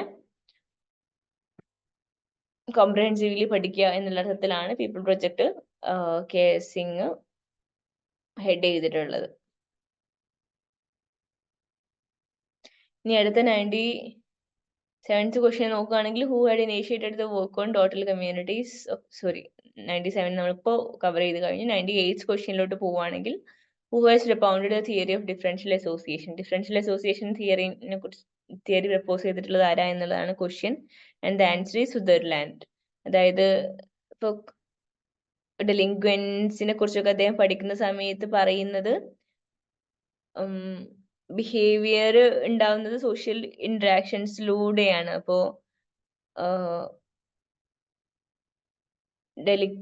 ഡെലിങ്ക്വൻസി ഉണ്ടാവുന്നത് ഒരു ചൈൽഡ് ആ അർത്ഥത്തിലുള്ള ഒരു സോഷ്യൽ സെറ്റപ്പിലോട്ട് എത്തുമ്പോഴാണ് അല്ലെങ്കിൽ ആ ഒരു ഇൻഫ്ലുവൻസിലോട്ട് എത്തുമ്പോഴാണ് എന്നുള്ളതാണ്. ഡിഫറൻഷ്യൽ അസോസിയേഷൻസ് ആണ് ക്രൈംസിനൊക്കെ കാരണമാവുന്നത്. അല്ലാണ്ട് ഇന്നീറ്റ്ലി ആരും ക്രിമിനൽ ആയിട്ടല്ല, അല്ലെങ്കിൽ സാഹചര്യങ്ങളാണ് ഇതിൻ്റെയൊക്കെ പിന്നിലെ മേജർ കമ്പോണന്റ് എന്നാണ് സുദർലാൻഡ് പറഞ്ഞു വെക്കുന്നത്. ഇപ്പം ക്രൈം കണ്ടിന്യൂസ്ലി ചെയ്യുന്ന ആളുകളിലോട്ടാണ് നമ്മുടെ യൂത്തിന് അല്ലെങ്കിൽ കുട്ടികൾക്ക്, ഇപ്പൊ ഡെലിങ്ക്വൻസിന്റെ കാര്യം പറയുമ്പോൾ കുട്ടികൾക്ക് അഡ്മിഷൻ കിട്ടുന്നതെങ്കിൽ സ്വാഭാവികമായിട്ടും അവരുടെ ഒരു മൊത്തത്തിലുള്ള ആറ്റിറ്റ്യൂഡും അതിനനുസരിച്ച് ചേഞ്ച് ചെയ്യപ്പെടും എന്നുള്ളതാണ്. And second last question, 99th question. Who among the following has argued for bureaucracy contributing to India? Who among the following has argued for bureaucracy contributing to national building? National ബിൽഡിങ്ങിലോട്ട് contribute ചെയ്യുന്നുണ്ട് bureaucracy എന്ന് പറഞ്ഞു വെച്ചത് ആരാണ് എന്നാണ് question. And answer is, guess ചെയ്യാൻ പറ്റുന്നുണ്ടോ ആർക്കെങ്കിലും? ബെൻഡിങ്സ് ആണ്. ബെൻഡിങ്സ് ആണ് ഈ ഒരു ലോഡർ ആയിട്ടുള്ള സ്റ്റേറ്റ്മെന്റ് മുന്നോട്ട് വെച്ചിട്ടുള്ളത്. അതായത് ബ്യൂറോക്രസി പല ലെവലില്, പോളിസി മേക്കിംഗ് ലെവലില് അല്ലെങ്കിൽ അതിനപ്പുറം മൊത്തത്തില് ഒരു സ്റ്റേറ്റിന്റെ കാര്യങ്ങൾ തീരുമാനിക്കുന്നതിലൊക്കെ ബ്യൂറോക്രസിക്ക് വലിയ പങ്കുണ്ട്. അതുകൊണ്ട് ബ്യൂറോക്രസി എന്നുള്ളത് നാഷണൽ ബിൽഡിങ്ങിന് കോൺട്രിബ്യൂട്ട് ചെയ്യുന്നുണ്ട് എന്നുള്ളതാണ് ബെൻഡിക്സിന്റെ അഭിപ്രായം. ബ്യൂറോക്രസിയാണ് എക്കണോമിക് ഡെവലപ്മെന്റും സോഷ്യൽ സ്റ്റെബിലിറ്റിയും and limitation of and implementation of policies necessary for nation building process എന്നുള്ള അർത്ഥത്തില് ബ്യൂറോക്രസിനെ കുറിച്ച് പഠിച്ചിട്ടുള്ളത്. ഇനി നമ്മുടെ ഫൈനൽ വെരി ലാസ്റ്റ് ക്വസ്റ്റ്യനിലോട്ട് നമ്മൾ എൻ്റർ ചെയ്യാണ്. And right to education was introduced as fundamental rights under following article. Article 21A ഇങ്ങനെ right to education age 6 to 14 വരെയുള്ള കുട്ടികൾക്ക് നിർബന്ധമായിട്ടും റൈറ്റ് ടു എഡ്യൂക്കേഷൻ അവൈലബിൾ ആയിരിക്കണം എന്നുള്ളത് നിയമമാവുന്നത് ഇന്ത്യയിൽ അല്ലേ. അപ്പോ 100 ക്വസ്റ്റ്യൻസും നമ്മൾ ഓൾമോസ്റ്റ് കവർ ചെയ്ത് കഴിഞ്ഞു. എനിക്കറിയാം നമ്മൾ വളരെ ഫാസ്റ്റ് ആയിട്ട് വളരെ ചെറിയ ചെറിയ കാര്യങ്ങൾ മാത്രം പറഞ്ഞിട്ടാണ് കടന്നു പോയിട്ടുള്ളത്. പക്ഷേ നമുക്ക് കുറേ ലിമിറ്റേഷൻസ് ഉള്ളതുകൊണ്ടാണ് അതിന് ഡീപ്പായിട്ട് ഓരോ ക്വസ്റ്റ്യനിലോട്ടും അതിൻ്റെ എക്സ്പ്ലനേഷനിലോട്ടൊന്നും കടക്കാൻ പറ്റാണ്ടിരുന്നത്. നിങ്ങൾക്ക് യൂസ്ഫുൾ ആയി എന്ന് വിചാരിക്കുന്നു. മാത്രമല്ല നിങ്ങൾക്ക് ഇതിനേക്കാളും എത്രയോ ബെറ്റർ ആയിട്ട് നിങ്ങളുടെ യഥാർത്ഥ നെറ്റ് എക്സാം സമയത്ത് പെർഫോം ചെയ്യാൻ പറ്റട്ടെ എന്നും പ്രാർത്ഥിച്ചു കൊള്ളുന്നു. ഏതായാലും ഇന്നിപ്പോൾ ഇവിടെ നിർത്തുകയാണ് കേട്ടോ.